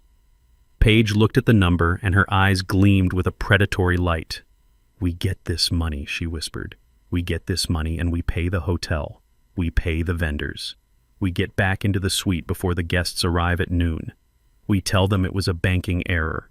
We save face. Trey shook his head, his face pale and clammy. We can't, Paige. That is his retirement. That is literally all he has to live on if the company fires him. Paige grabbed his face, squeezing his cheeks until his lips puckered. He doesn't need it. He has Social Security. We need it, Trey. We are drowning. My father is broke. Your father is a monster. We have to survive. You have power of attorney on that account, remember? You set it up when he had that hip surgery 5 years ago. Just walk in there, sign the slip, and take the cashier's check. Trey pulled away. I don't know if the power of attorney is still valid. It doesn't matter, Paige snapped. You are his son. You have the same last name. You know his Social Security number. Just forge it if you have to. It is our money anyway. It is my inheritance. We are just taking an advance. Desperation is a powerful drug. It can make a coward feel brave and a thief feel righteous. Trey stood up. He smoothed his wrinkled shirt. He looked at Paige, who was watching him with a mixture of expectation and contempt. He realized that if he didn't get this money, he lost her. He lost the Huntingtons. He lost the illusion of the life he wanted. Let's go, he said. They drove to First National Bank in the dented Uber. They walked through the glass doors at 9:15. The bank was quiet. The air smelled of stale coffee and floor wax. Trey walked up to the teller counter. He was sweating profusely. He approached a teller named Mrs. Gable. She was a woman in her 60s with kindly eyes and reading glasses perched on the end of her nose. I had known Mrs. Gable for 30 years. She had given Trey lollipops when he was a toddler. Hello, Trey, she said, smiling warmly. I haven't seen you in years. How is your father? Trey tried to smile back, but his lip twitched. He is good, Mrs. Gable. He is great. Actually, that is why I am here. He is not feeling well today. He couldn't make it down. He needs me to make a withdrawal for some medical expenses. Mrs. Gable's smile didn't waver, but her eyes sharpened behind her lenses. Oh, I am sorry to hear that. What do you need? I need to close the savings account, Trey said, pushing a withdrawal slip across the counter. I need a cashier's check for the full balance, $210,000. Mrs. Gable looked at the slip. She looked at the signature at the bottom. It read Cyrus Blackwood, but the loop on the B was wrong. My signature is sharp and jagged. This was round and soft. I see, she said. And do you have the power of attorney documentation? It is on file, Trey said quickly. I filed it 5 years ago. Mrs. Gable typed into her computer. She looked at the screen. She saw the red banner flashing across the top of my profile. It was a flag I had placed there yesterday afternoon after the tow truck left my house. It read, Revoke all authorizations. Report attempted access to authorities immediately. Mrs. Gable did not blink. She did not frown. She was a professional. Ah yes, here it is, she lied smoothly. The system is just running a bit slow this morning, Trey. Since it is such a large amount, I need to get the manager to override the daily limit. It will just take a moment. Why don't you and your fiancé have a seat in the lobby? I will bring the check out to you. Trey exhaled a breath he had been holding for 10 minutes. Thank you, Mrs. Gable. Thank you so much. He turned to Paige and gave her a thumbs up. They walked over to the seating area and sat down. They held hands. They were smiling. They thought they had won. They thought they had outsmarted the old janitor. Mrs. Gable walked into the back office. She did not print a check. She pressed the silent alarm button under the desk. Then she picked up the phone and dialed the direct line for the precinct captain. 5 minutes passed, then 10. Trey checked his watch. We have to go, he muttered. We are going to be late for hair and makeup. Just wait, Paige whispered. It is 200 grand, Trey. We wait. At 12 minutes, the double doors of the bank burst open. It wasn't a team of SWAT agents. It was just 2 uniformed officers. They walked in with the casual, heavy gait of men who know exactly who they are looking for. They didn't look around. They walked straight to the seating area. Trey Blackwood, one of the officers, asked. Trey stood up. Yes. Is there a problem? Paige stood up too, trying to use her Huntington glare. Excuse me, we are waiting for a transaction. We are in a hurry. The officer ignored her. He looked at Trey. Turn around and place your hands behind your back. What? Trey backed up, knocking over a fake ficus plant. Why? You are under arrest for attempted bank fraud, forgery, and identity theft. Trey's face went white. No, you don't understand. It is my father's account. I have permission. Mrs. Gable stepped out from behind the counter. She was holding a printout. Your father revoked your authorization yesterday, Trey, she said, her voice sad but firm. He also signed an affidavit stating that any attempt by you to access these funds should be considered a criminal act. He said you might try to forge his signature. And looking at this slip, that is exactly what you did. The officer grabbed Trey's wrist and spun him around. The sound of the handcuffs ratcheting shut was loud in the quiet bank. Click, click, click. Paige screamed, "Get off him! Do you know who I am? My father is Arthur Huntington." The second officer looked at her. The same Arthur Huntington who is currently being served with an asset seizure order. "Yeah, we know him. You are under arrest too, ma'am." "Me!" Paige shrieked. "I didn't sign anything. I didn't do anything." The officer pulled out a pair of handcuffs. "We have you on the bank security camera coaching him. That is conspiracy to commit fraud. Turn around." They marched them out of the bank. It was the same bank where I had opened Trey's first junior savings account when he was 6 years old so he could learn the value of $1. Now he was leaving it in shackles because he had never learned the value of honesty. They were placed in the back of a squad car. People on the street stopped to watch. Someone filmed it on their phone. The video would be online within the hour, titled "Groom Arrested on Wedding Day." I was in my office reviewing the acquisition documents for Huntington Construction when my phone rang. It was an automated collect call from the county jail. "You have a call from an inmate, Trey Blackwood. To accept charges, press 1. I pressed 1. Dad." Trey's voice was a high-pitched panic. "Dad, you have to help me. I am in jail. They booked me, Dad. I am in a cell with a guy who is staring at me. You have to bail me out, please." I leaned back in my leather chair. I looked out the window at my garden. The roses I had planted myself were blooming. "Hello, Trey," I said calmly. "Dad, it was a mistake. I thought I still had the power of attorney. Mrs. Gable lied to me. Please, Dad, the bail is set at $50,000. I don't have it. Call a bondsman. Get me out.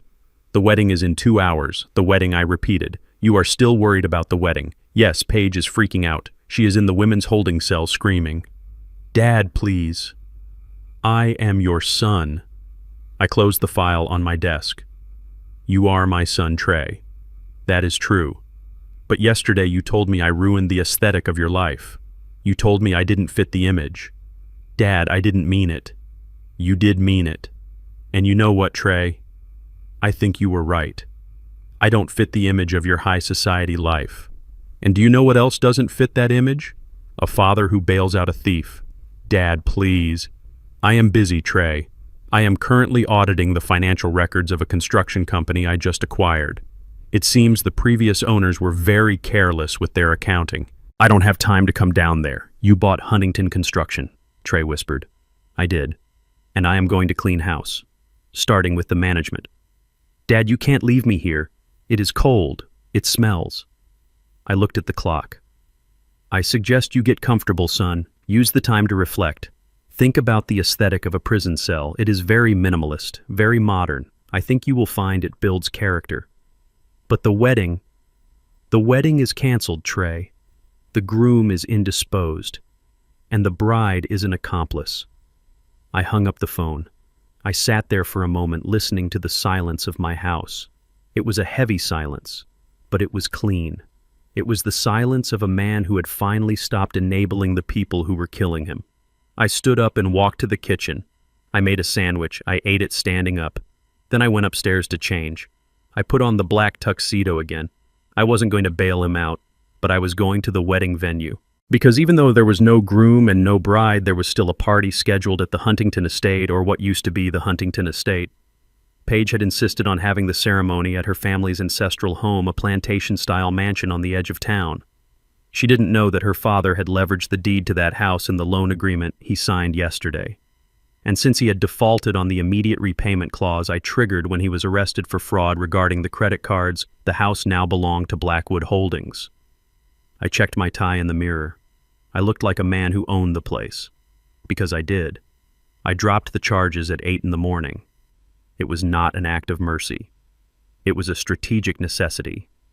A tragedy requires all the actors to be present on stage for the final act, and my son could not play his part from a holding cell. I called the district attorney who owed me a favor from a campaign contribution 3 years ago and told him I was withdrawing my complaint for the moment. I left the file open pending future review. This meant Trey was free to walk out the door, but the sword of Damocles was still hanging over his head by a very thin thread. Trey stumbled out of the precinct into the harsh morning light, looking like a man who had been chewed up and spit out by the system. His designer suit was rumpled, and he smelled of jail antiseptic. Paige was waiting for him in the parking lot. She was not there to comfort him. She was pacing back and forth in a manic frenzy, holding her phone like a weapon. She had spent the night in a state of delusional denial, convinced that she could simply willpower her way through the disaster. "Get in the car," she snapped as soon as she saw him. "We are behind schedule. The makeup artist is charging us double for the delay." Trey stood there blinking. "The wedding. You still want to do the wedding?" "Of course we are doing the wedding," Paige hissed, shoving him toward the back seat of her mother's car. "Do you think I am going to let your father win? Do you think I am going to let him cancel my day? We are Huntingtons. We do not cancel. We pivot. But we have no money," Trey whispered. "We have no venue. The hotel kicked us out." Paige smiled. It was a terrifying expression, completely devoid of joy. "We do not need the hotel. We have something better. We have the estate." The Huntington Plantation estate was the crown jewel of her family's fading empire. It sat on 50 acres of rolling hills an hour outside the city. It was an antebellum relic with white columns and weeping willows, a place Paige had bragged about since the day I met her. She claimed it was their ancestral seat, a symbol of their enduring legacy. What she did not know, and what Trey was too beaten down to ask, was that the estate had been leveraged 3 times over.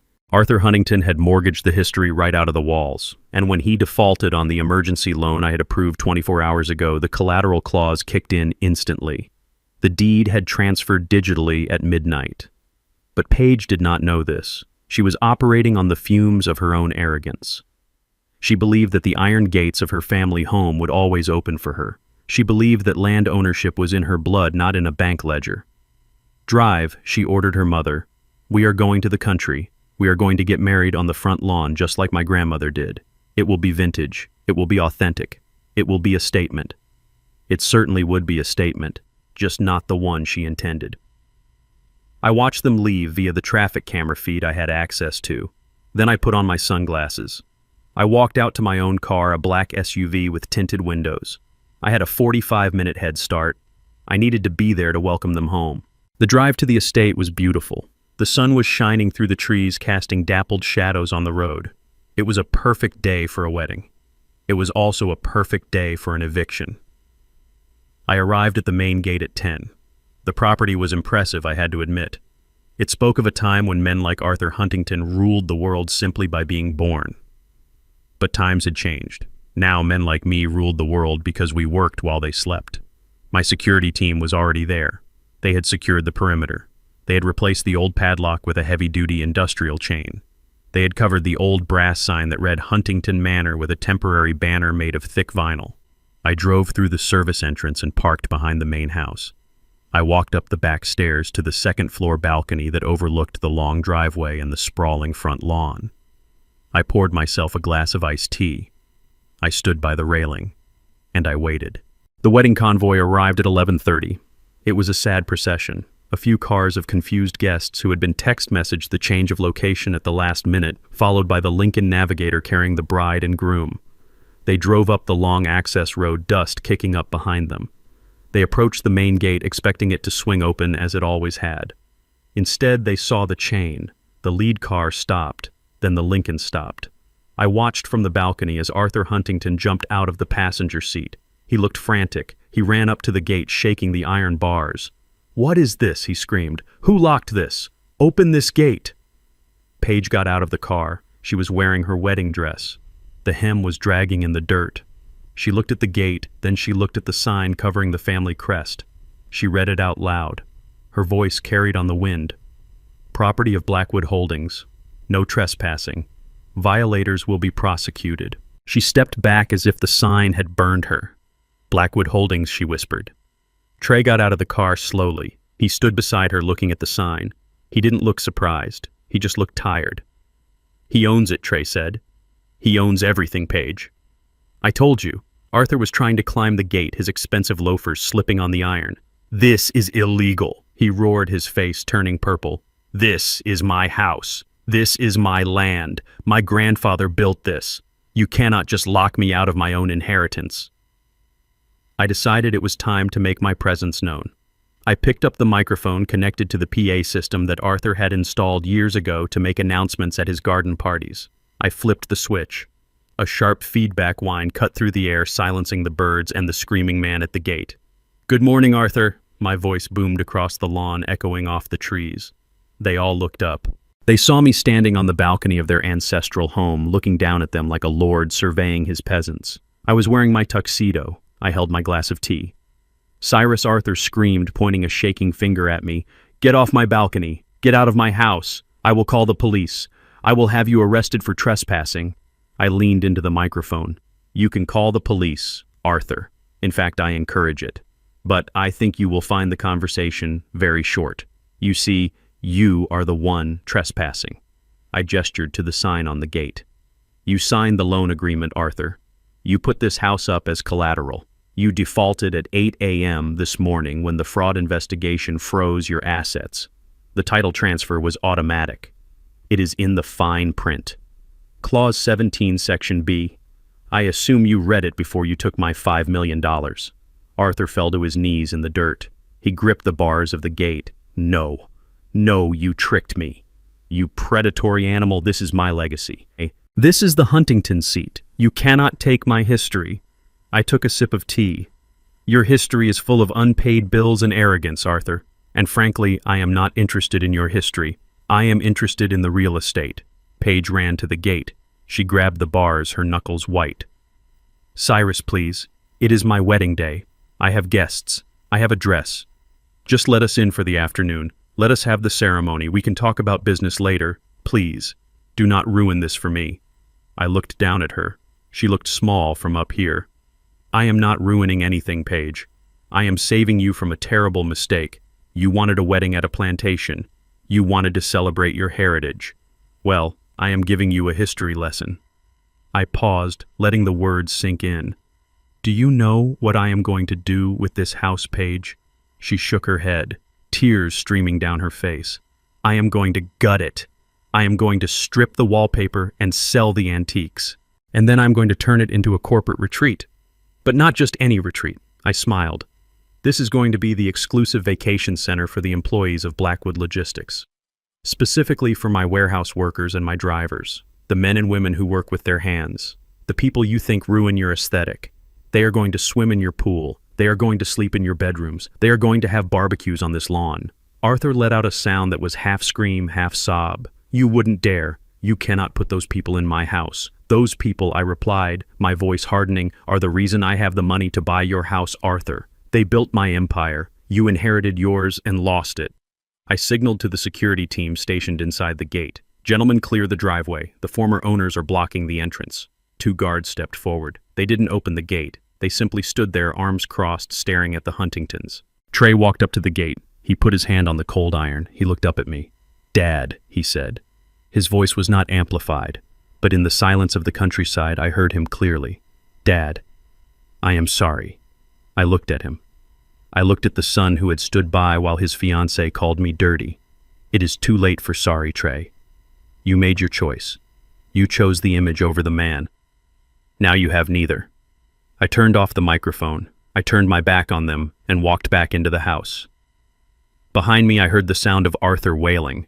I heard Paige screaming at Trey. I heard the engines of the cars starting up as the guests realized there would be no wedding, no reception, and no open bar.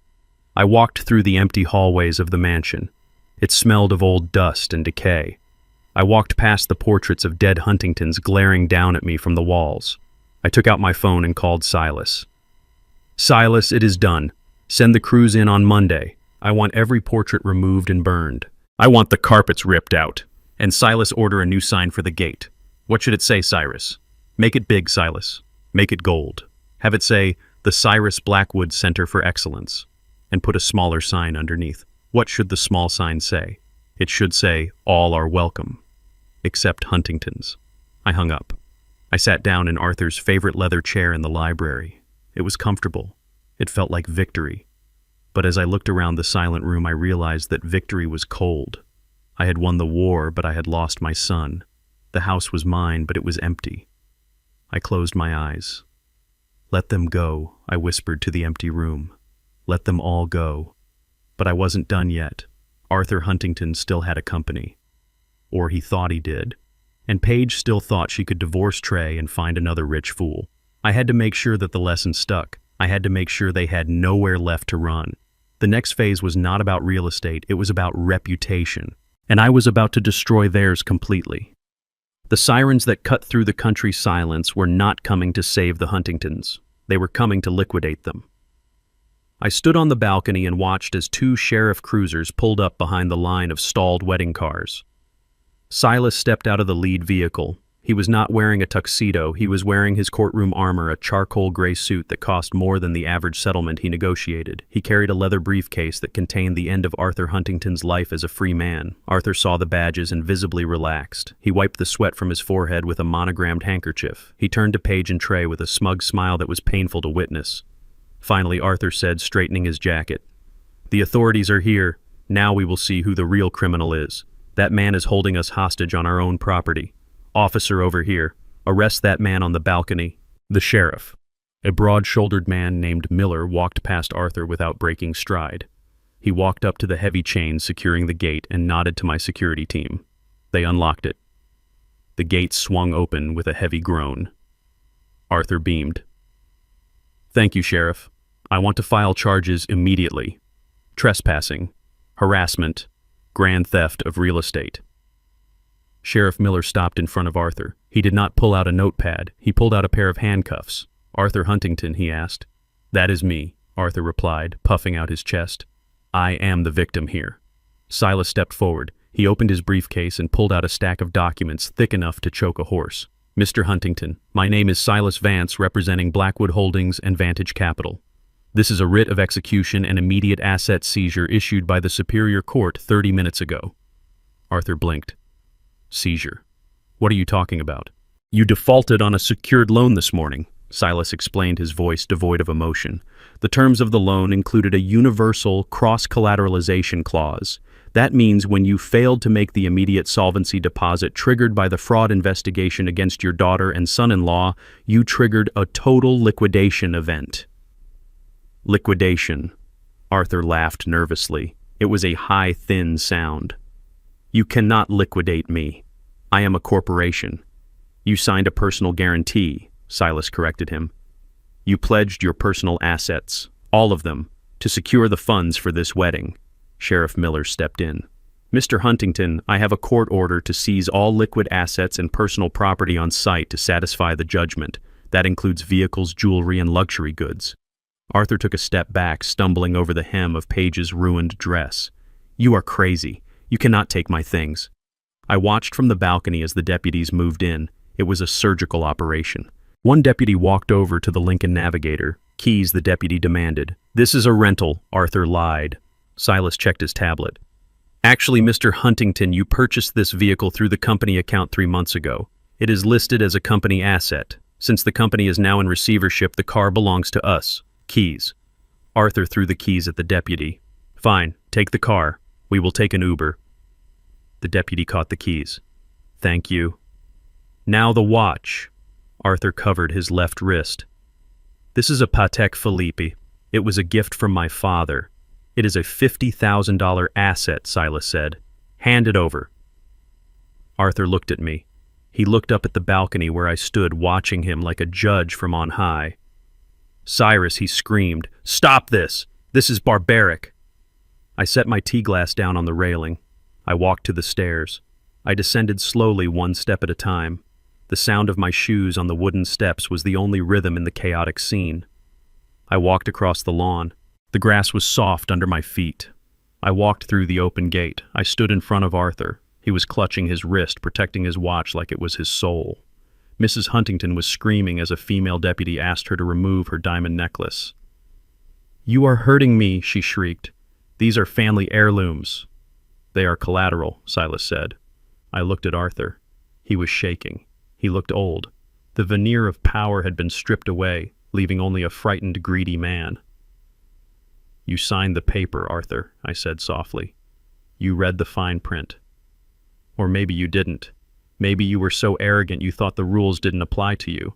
You thought you could take my money, spend it on a party to mock me and never pay it back. I intend to pay it back, Arthur hissed. I just need time. You had time. You had 40 years to build something real. Instead, you built a house of cards and tried to make my son live in it. Give him the watch, Arthur. Arthur looked at the deputy, then at me. Slowly, painfully, he unclasped the watch. He handed it over. His wrist looked pale and naked without the heavy gold weight.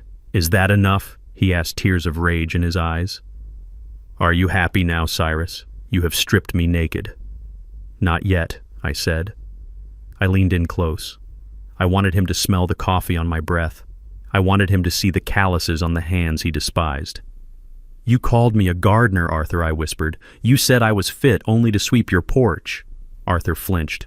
Well, I continued, my voice dropping to a growl. You were right. I am a gardener, and I know a weed when I see one. You have been choking the life out of my son. You have been poisoning the soil of my family, so I am pulling you out by the roots. I stepped back. And Arthur? I added, gesturing to the sprawling estate behind me, the house he had lost, the land he had squandered. You do not have a garden anymore. Arthur stared at me. His face went from red to gray.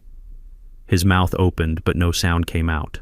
His hand went to his chest. He grabbed his lapel, his fingers clawing at the expensive fabric. He made a sound like a wet gasp. Then his knees buckled.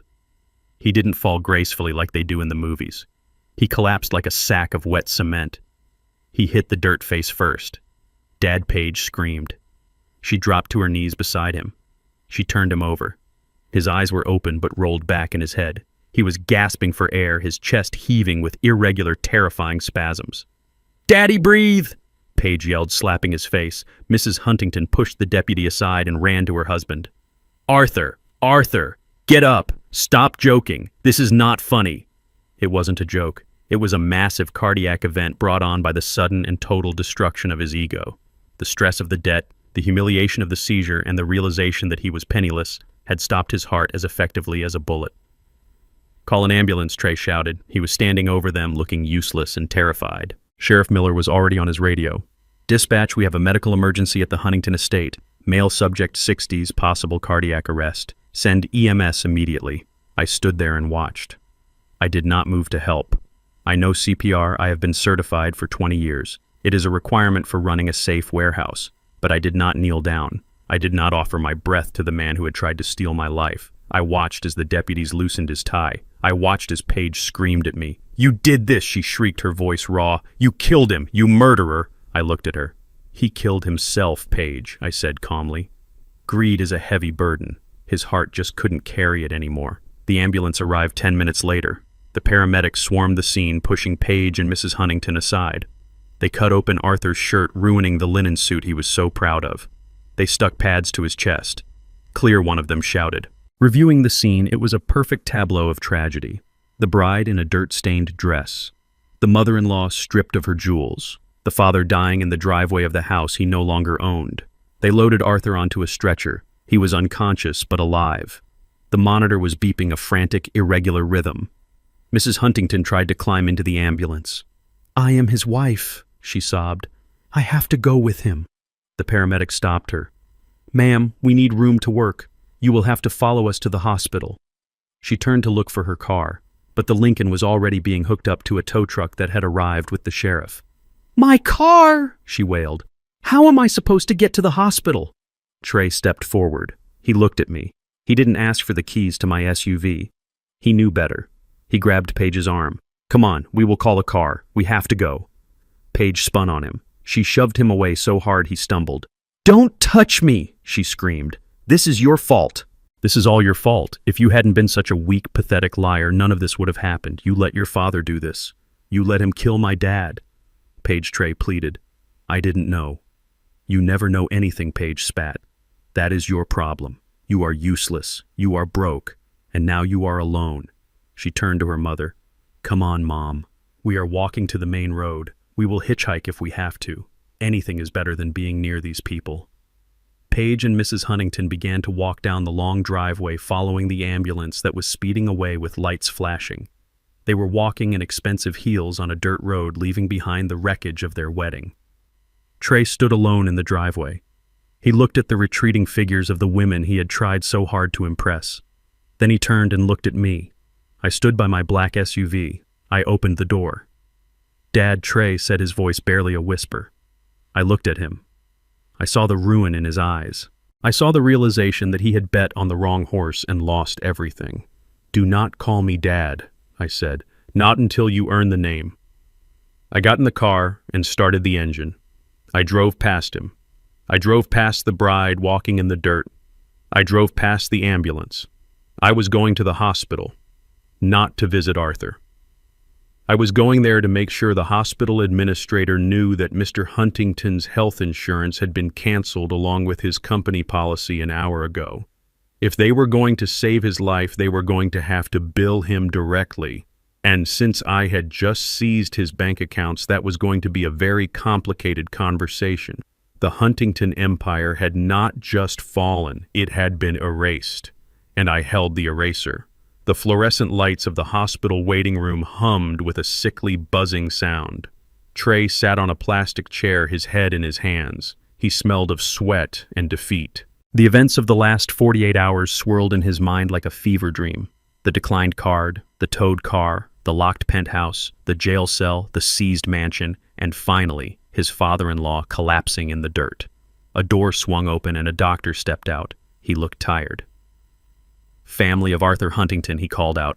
Mrs. Huntington stood up, her hands shaking. "Is he alive?" "He is stable," the doctor said. "It was a massive myocardial infarction, but we caught it in time. However, there is a complication with the admission. His insurance has been flagged as inactive. We need a deposit to continue treatment. A significant one." Mrs. Huntington turned to Paige. "Call Trey's father," she demanded. "Call him right now. Tell him if he doesn't pay, Arthur will die." Paige didn't reach for her phone. She turned slowly to look at Trey. Her face was a mask of cold fury. The makeup she had carefully applied that morning was streaked with dirt and tears, but her eyes were dry. "Trey," she said, her voice dangerously low, "do you have any money? Any money at all?" Trey looked up. He reached into his pocket and pulled out his wallet. He opened it. "I have $12, he whispered. Paige laughed. It was a harsh, grating sound that made the other people in the waiting room look away. $12. My father is dying because your father destroyed him and you have $12. Paige Trey started standing up, reaching for her. "I am sorry, I didn't know." She slapped his hand away. Then she slapped his face. Harder than she had slapped me at the rehearsal dinner. "You didn't know," she screamed. "That is your answer for everything, isn't it? You are a useless, pathetic little man. Do you think I married you for your personality? Do you think I loved you?" The words hung in the air, brutal and final. "I married you because I thought you were a Blackwood," Paige hissed, leaning into his face. "I thought you came with a trust fund. I thought you came with a safety net. I endured your boring stories and your desperate need for approval because I thought there was a payout at the end." Trey stared at her, his cheek red from the slap. "You never loved me?" he asked, his voice breaking. "Love?" Paige scoffed. "Love is for people who can afford it. I needed security. And you lied to me. You are not a rich heir. You are a broke fraud with a vindictive father." She pulled the engagement ring off her finger. The 3-carat diamond I had paid for. She threw it at him. It bounced off his chest and clattered onto the linoleum floor. "I want a divorce," she said.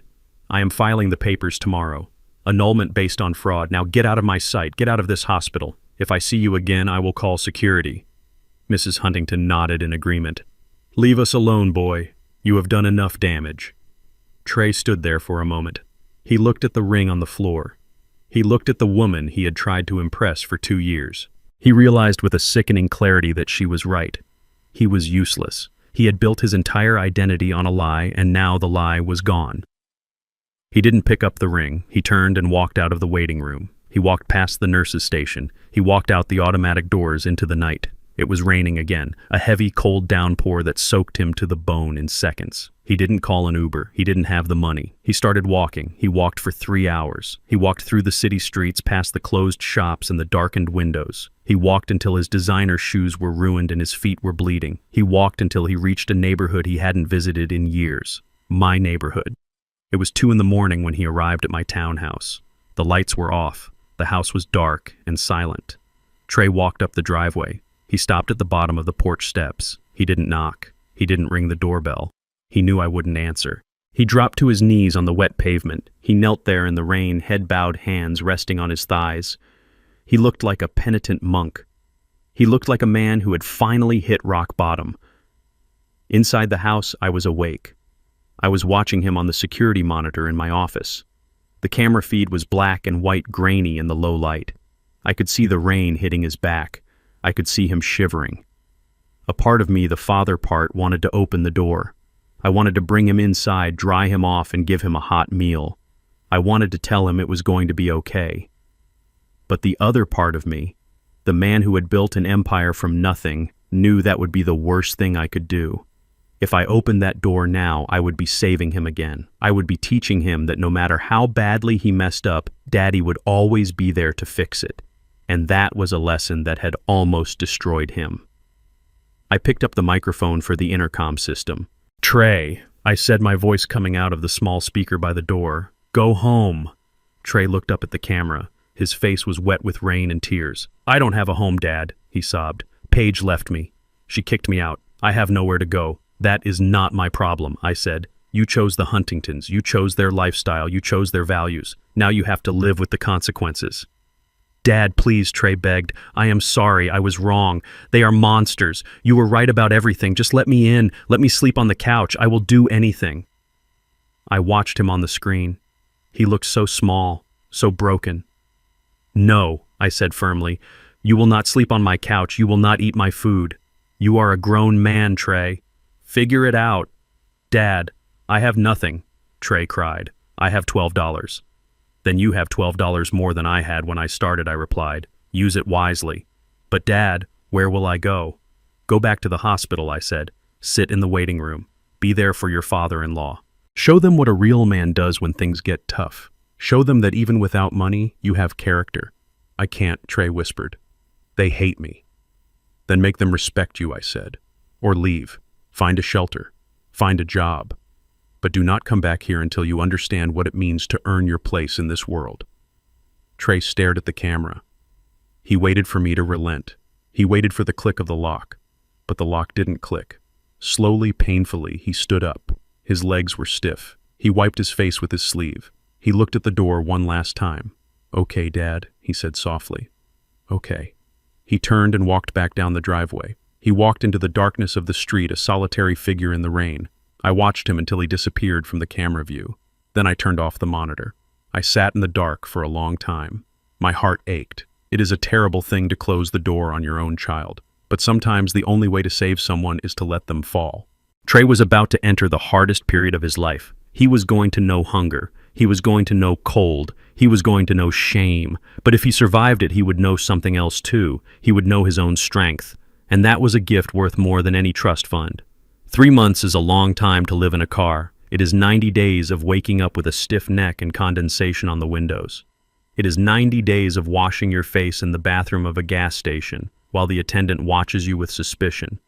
It is 90 days of realizing that the world does not owe you a living. I tracked Trey through the GPS on the prepaid phone he bought with his last $12. He had purchased a rusted 2004 Honda Accord from a scrapyard for $500 he earned day laboring at a construction site. It had a cracked windshield and the heater did not work. He parked it behind a 24-hour gym, hoping to use their Wi-Fi to apply for jobs. I read the reports from my private investigator. Trey applied to 40 executive positions in the first week. He walked into marketing firms and consultancy groups wearing his one remaining suit, which was growing increasingly stained. He sat across from hiring managers and told them he was the CEO of Trey Consulting. They asked for his portfolio. They asked for his references. He gave them nothing but charm and buzzwords. They showed him the door. By the second month, he was applying for shift manager positions at fast food restaurants. They told him he was overqualified and would likely quit as soon as he found something better.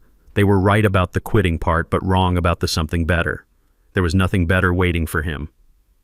By the third month, the suit was gone. He sold it to a consignment shop for $40 to buy gas and ramen noodles. He was wearing jeans and a flannel shirt he found at a thrift store. He was thin. His eyes were hollow. He had stopped looking for a career and started looking for survival. He ended up at the industrial park on the south side of the city. It is a grid of concrete warehouses and loading docks where the air smells of diesel and exhaust. He walked into a temp agency called Labor Ready. He didn't ask for a management role. He asked for work, any work. They sent him to the Icebox. The Icebox is the nickname for Distribution Center 4. It is a massive cold storage facility that processes frozen seafood for the entire tri-state area. The temperature on the floor is kept at a constant 10 degrees below zero. It is a brutal, unforgiving environment. The turnover rate for new hires is 80% in the first week. Men quit after their first break because their fingers go numb and their spirit freezes. Trey did not know that Distribution Center 4 is a subsidiary of Blackwood Logistics. He did not know that the paycheck he was desperate for was signed by a payroll company I owned. He just saw a help wanted sign and a chance to eat. He was assigned to the loading dock. His job was to unload pallets of frozen crab legs from the incoming trucks and stack them in the deep freeze. The boxes weighed 50 pounds each. He had to move 400 boxes a shift. His supervisor was a man named Buck.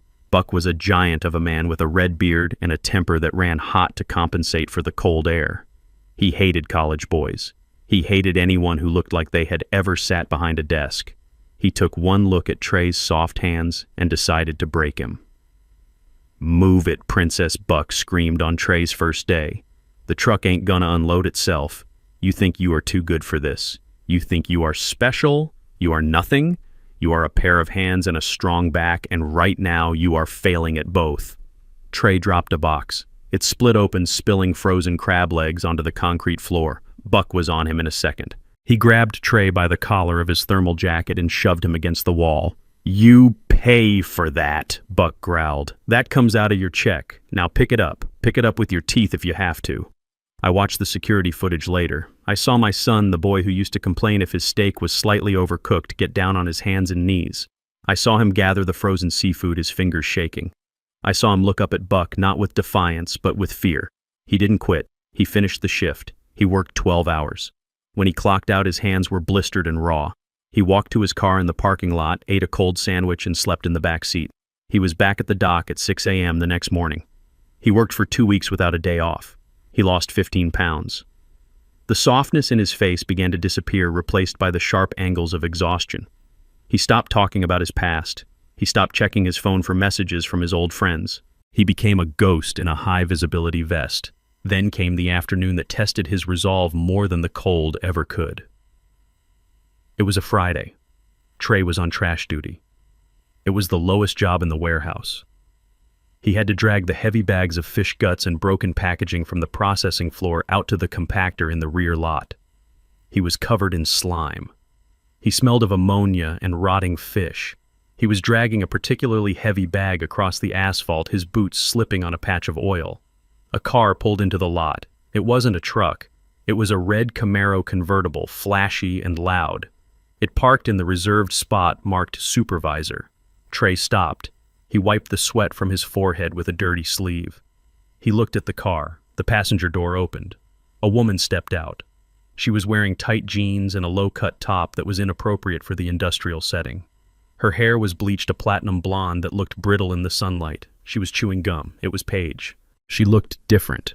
The Huntington elegance was gone, replaced by a harder, cheaper edge. She looked like someone who was trying too hard to prove she hadn't fallen. She was holding a fast food bag.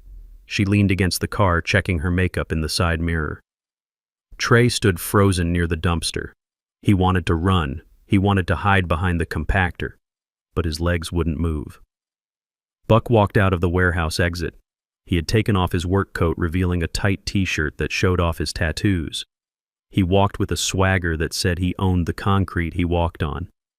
"Hey, babe," Buck called out. "You bring me my lunch." Paige turned and smiled. It was a flirtatious, hungry smile. "Yeah, I got your burger. And I got your fries." Buck walked up to her. He grabbed her by the waist and kissed her. It was a possessive, sloppy kiss right there in the parking lot. Trey made a noise, a small, involuntary gasp of shock. Paige pulled away from Buck. She looked over Buck's shoulder. Her eyes narrowed. She squinted against the sun. Then she saw him. Her eyes went wide. She took a step back. A slow, cruel smile spread across her face. "Oh my God," she said. "Look who it is." Buck turned around. He saw Trey standing by the trash. "What are you looking at?" Black Boy Buck shouted. "Get back to work." Paige laughed. It was a sound like breaking glass. "Wait, Buck. Look, it is Trey. It is my ex-husband." Buck looked at Trey, then back at Paige. "The rich kid, the one who cried at the bank." Paige nodded.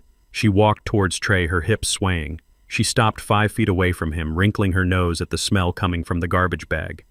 "Look at you, Trey. You look appropriate. Finally found a job that matches your skill set, I see. Moving trash." Trey gripped the bag. His knuckles were white. "Hello, Paige," he said, his voice raspy. "So this is where you landed," she said, looking him up and down. "I heard you were sleeping in your car." "Is that true? Are you homeless, Trey?" "I am working," Trey said. "I am making a living. You are moving fish guts," Paige corrected him. "You are a janitor, just like your father. I guess the apple really doesn't fall far from the tree. Although at least your father owns the building. You just clean it." Buck walked up behind her and wrapped his arm around her neck. "He bothering you, babe?" "No," Paige said, leaning into him. "He isn't bothering me. He is just reminding me how lucky I am to be with a real man now. A man with a job. A man who can actually pay for dinner." She looked at Trey with pure venom. "You know, Trey, I should thank you. If you hadn't been such a fraud, I might have been stuck with you. Instead, I found Buck. He takes care of me." Trey looked at Buck. The man who screamed at him for 12 hours a day. The man who stole his wages for broken boxes. This was who Paige had chosen. This was the level she had fallen to. For a moment, Trey wanted to fight. I saw his fists clench. I saw the old Trey, the arrogant Trey, rise up in his eyes. He wanted to scream that he was a Blackwood, that his father owned the company, that Buck was nothing. But then he looked at the red Camaro. He looked at Paige's cheap dyed hair. He looked at his own dirty boots. He realized that fighting for her validation was what had destroyed him in the first place. He took a deep breath. He released his fists. "I am happy for you, Paige," Trey said. "You deserve each other." Paige's smile faltered. She expected him to beg. She expected him to cry. Whatever loser, she spat. "Go clean something." Buck laughed. "Yeah, get back to work before I dock your pay." They turned and walked toward the warehouse entrance, leaving Trey alone by the dumpster. Trey watched them go. He didn't cry. He didn't shout. He picked up the heavy bag of trash. He swung it into the compactor with a grunt of effort. He hit the button. The hydraulic press whirred to life, crushing the waste. He turned and walked back toward the loading dock. He walked with his head up. He was dirty. He was exhausted. He was humiliated. But he was still standing. I watched it all from the security camera in my office. I zoomed in on his face as he walked back into the cold. There was something new in his eyes. It wasn't arrogance. It wasn't entitlement. It was resolve. He had passed the first test. He had refused to engage with the ghosts of his past. Now it was time for the final exam. I picked up my phone and called the general manager of the logistics division. "It is Cyrus," I said.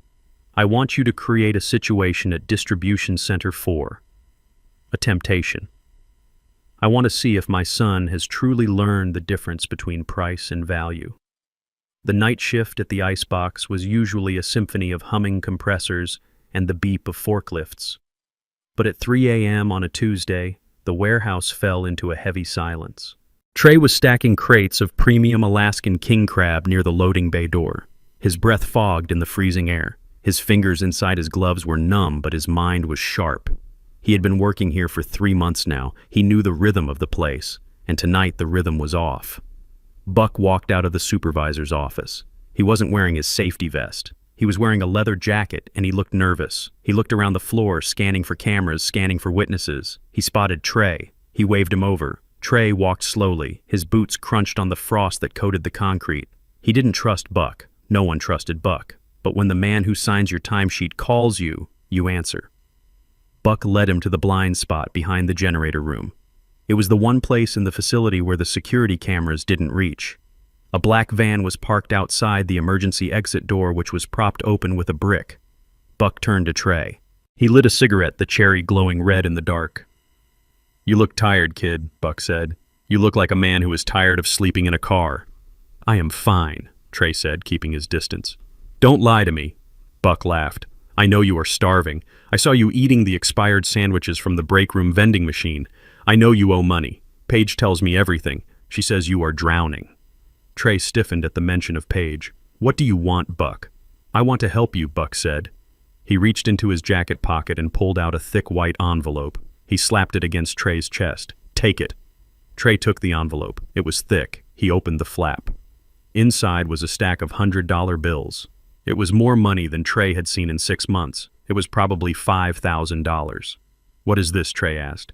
"It is an advance," Buck said, smiling. "A signing bonus. See that van? In 10 minutes a forklift is going to bring out 3 pallets of bluefin tuna, top grade. Sushi market stuff. Each pallet is worth 50 grand. All you have to do is open the door. Just pull the brick away, let them load it, and then put the brick back. You didn't see anything. You didn't hear anything. You were in the bathroom." Trey looked at the money. $5,000. That money could buy him a room in a boarding house for 6 months. It could buy him a suit for interviews. It could fix the heater in his car. It could buy him dignity. "Paige says you don't have the stomach for the real world," Buck sneered, blowing smoke into Trey's face. "She says you are soft. Prove her wrong. Take the money. Be a man." Buck turned and walked back toward the forklift, leaving Trey alone in the shadows with the envelope. Trey looked down at the cash. The bills were crisp. They were clean, but they felt heavy. He looked at his hands. They were no longer the soft, manicured hands of a consultant. They were cracked. The knuckles were swollen from the cold.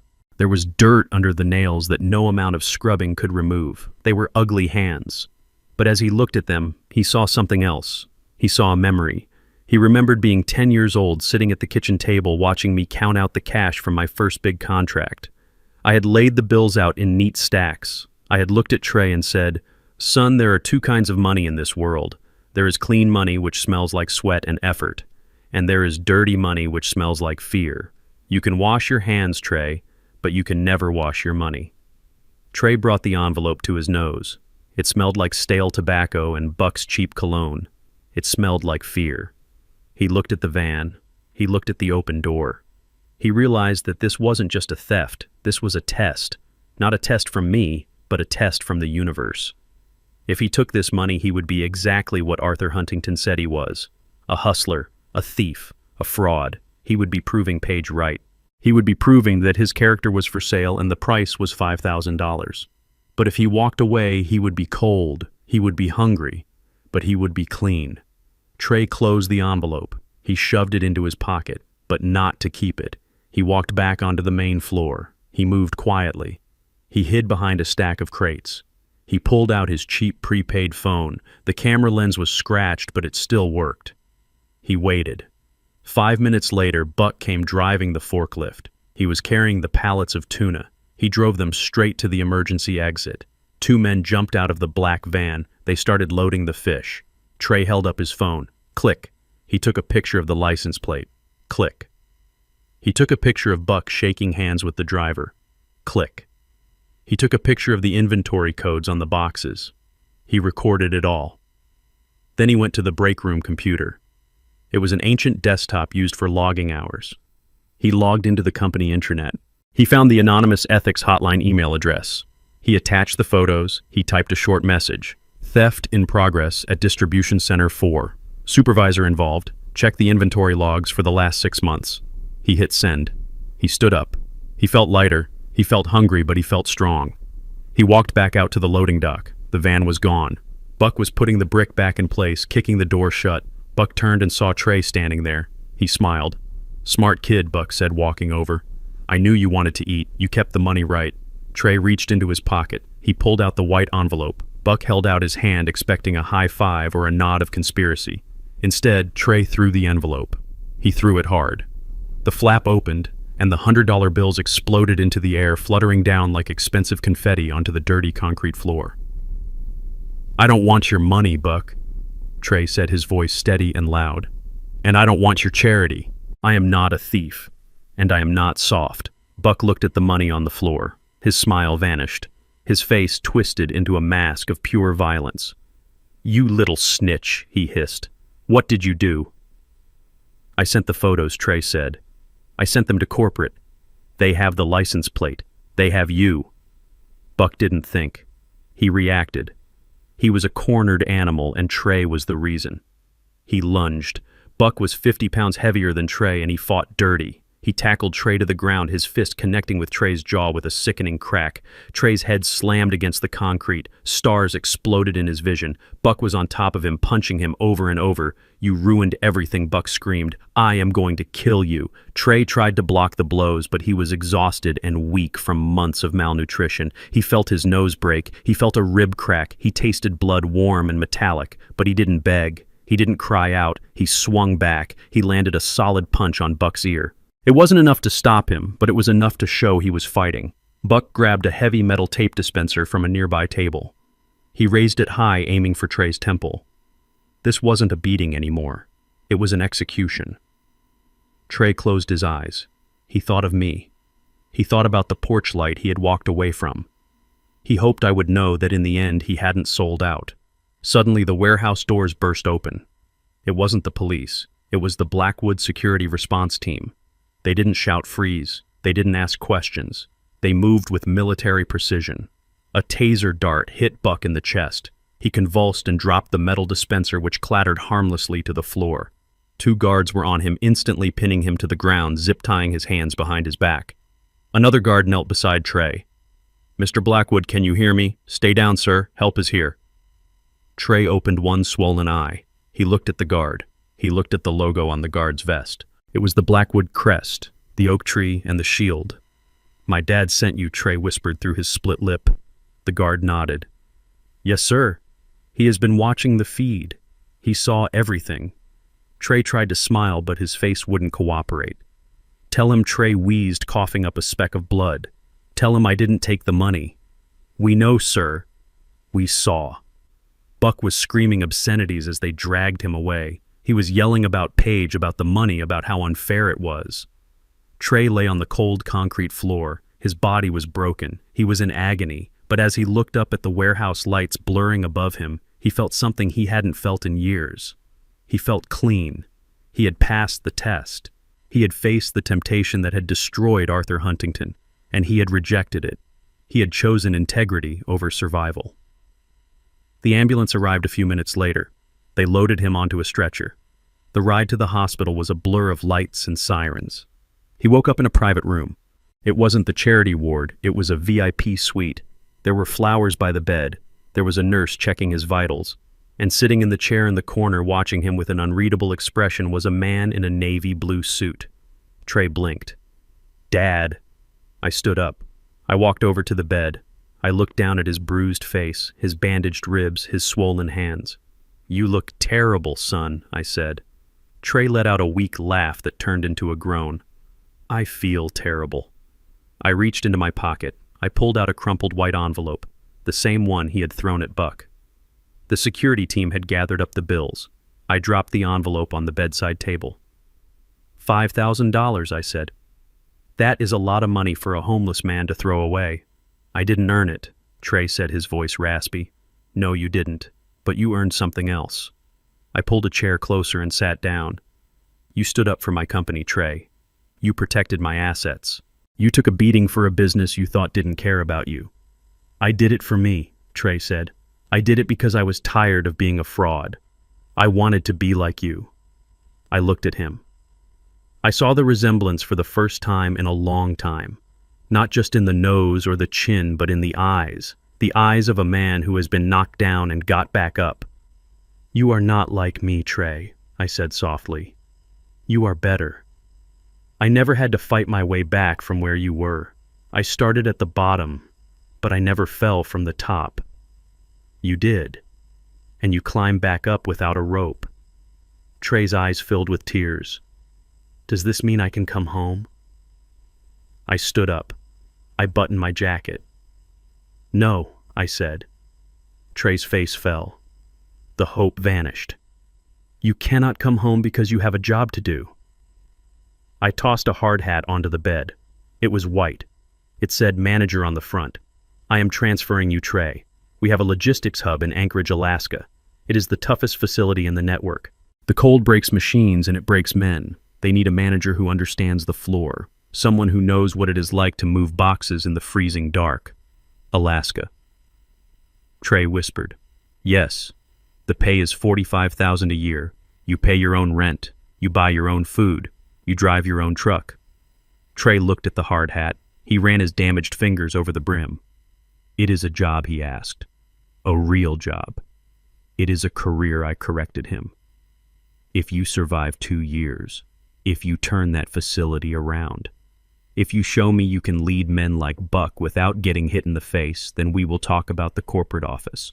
Then we will talk about the legacy. Trey looked up at me. He smiled. It was a crooked, painful smile, but it was real. When do I start? As soon as you can walk. The plane leaves Monday. I turned to leave. I reached the door and stopped. Trey. Yes, Dad. You fit the image, I said. I walked out of the room. I walked down the hospital corridor. I felt a lightness in my step I hadn't felt in years. I pulled out my phone and called Silas. Silas, it is Cyrus. Trey is going to Alaska. Excellent news, sir. And the Huntingtons. Arthur survived the heart attack. He is in recovery. Send him the final bill, Silas. Foreclose on the rest. I want them out of the city by the end of the month. And Paige. Paige is currently being investigated for receiving stolen goods thanks to her association with Buck. Let the police handle her. She is not our concern anymore. Understood, Cyrus. Anything else? Yes, Silas. Set up a new trust fund. Put the $500,000 I was going to give him for the wedding into it. Let it grow interest. For Trey, sir. No, Silas. For his children. Because if he keeps this up, he is going to be a father worth having. And I want to be a grandfather they can be proud of. I hung up. I walked out into the sunlight. The air was crisp. It was a good day for business. It was a good day for a gardener. I had pruned the rot. I had watered the roots. And now, finally, I could watch my garden grow. The summons came 3 days later. It was not a get well card. It was a formal email sent to the temporary account Trey had set up on a library computer. It was brief and cold. It stated that Trey Blackwood, employee number 7492, was required to report to the corporate headquarters of Blackwood Holdings at 9 a.m. sharp for a disciplinary hearing regarding the incident at the warehouse. Trey read the email on his cracked phone screen while sitting on the edge of his hospital bed. He was being discharged. His ribs were taped. His jaw was wired shut on one side, but he could speak if he was careful. His face was a map of bruises, ranging from purple to angry yellow. He knew what this meant. He was going to be fired. In the corporate world, you do not get a medal for getting into a fistfight on the loading dock even if you were fighting a thief. You get a liability notice and a security escort out of the building. He had no clothes other than the blood-stained work shirt and jeans he had arrived in. The nurse, a kind woman who reminded him of Mrs. Gable at the bank, found him a set of scrubs and a donated windbreaker. He looked like a drifter. He looked like exactly what the Huntingtons said he was. He took the bus to the city center. He walked into the lobby of the Blackwood Tower. It was a glass and steel fortress that pierced the sky. He had walked past this building 1,000 times in his former life. He had even bragged to Paige that he knew people who worked here. He never knew that the man who built it was the same man who made him mow the lawn on Saturdays. The security guard at the front desk looked at Trey's battered face and the cheap windbreaker. "Can I help you, sir?" the guard asked, his hand hovering near his radio. "I have a meeting." Trey mumbled, his jaw aching. "With the CEO." The guard looked skeptical. He asked for Trey's name. He typed it into the system. His eyebrows shot up. "Go right up, sir. Top floor. They are expecting you." Trey rode the elevator alone. His ears popped as the floors ticked by. 10, 20, 40, 60. The doors opened onto a reception area that smelled of leather and money. A severe woman with glasses looked up from her desk. "Mr. Blackwood," she said. "He is waiting for you." She pointed to the double doors at the end of the hall. Trey walked toward them. He felt small. He felt dirty. He felt like the imposter he had been for so long. He pushed the doors open. The office was massive. It had a panoramic view of the city. The furniture was mahogany and dark leather. In the center of the room, behind a desk the size of a small car, sat a high-backed chair. The chair was turned toward the window facing away from the door. Trey stood in the middle of the plush carpet. He held his cheap windbreaker closed with one hand.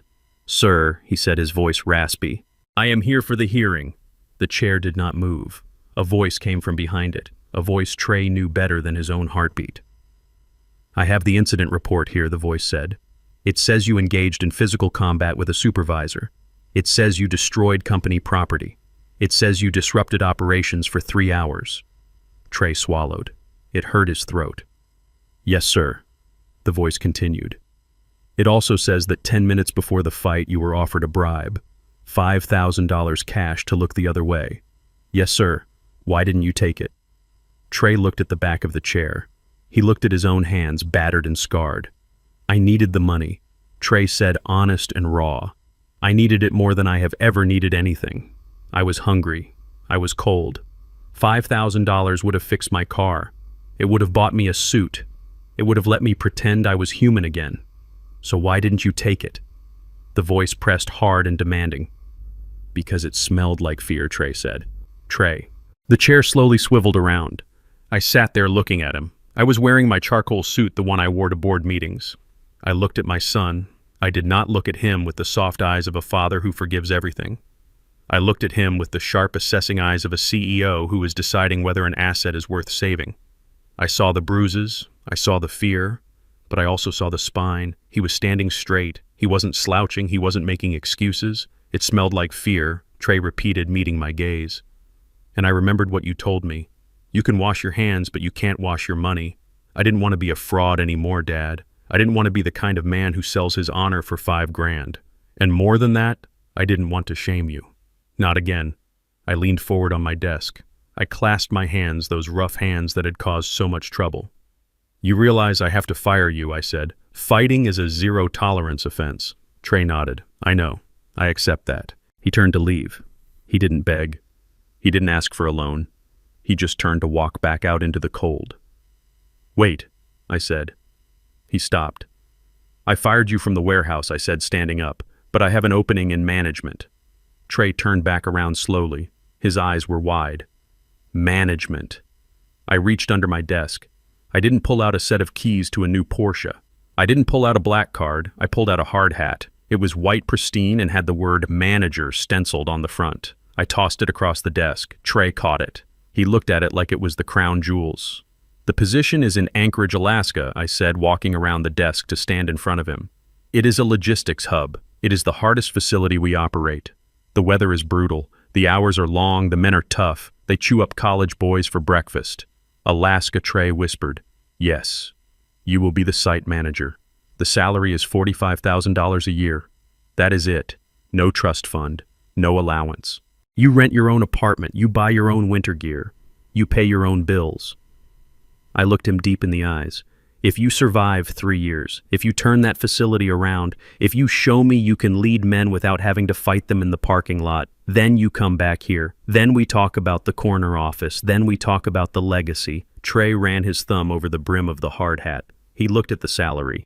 It was less than he used to spend on clothes in a year, but it was his. It was real. He looked up at me. For the first time in a year, he smiled. It was a crooked, painful smile through his wired jaw, but it was the most beautiful thing I had ever seen. "I will take it," he said. "When do I leave?" "There's a plane ticket in the brim," I said. "It leaves in 4 hours. One way." "Coach." Trey pulled out the ticket. He didn't complain about the legroom. He didn't ask for an upgrade. "Thank you, Dad," he said. He put the hard hat under his arm. He walked to the door. He paused and looked back. "I won't let you down." "I know," I said. He walked out. I watched the door close. I stood there in the silence of my office. I felt a single tear roll down my cheek. I wiped it away quickly. There was no time for sentimentality. There was business to attend to. I walked to the window and looked down at the street. Minutes later, I saw a small figure emerge from the building. Trey was wearing his windbreaker, carrying his hard hat, walking toward the bus stop. He walked with a limp, but he walked with purpose. He was heading north to the cold and the dark to build a life that actually meant something. I watched him until the bus came and took him away. Then I picked up my phone. I dialed Silas. "It is done," I said. "He is gone." "Good," Silas said. "And the Huntingtons."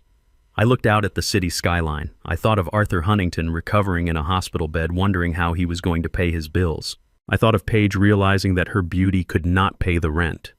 I thought of the way they had looked at me, the way they had looked at my son. "Finish it," I said, my voice cold as the Alaskan winter. "Serve the final foreclosure notice on the Huntington estate. Seize the remaining assets of his construction firm. And Silas, ensure that the eviction notice for Paige's parents is served publicly. I want the neighbors to see." "Understood, Cyrus. Anything else?" "Yes.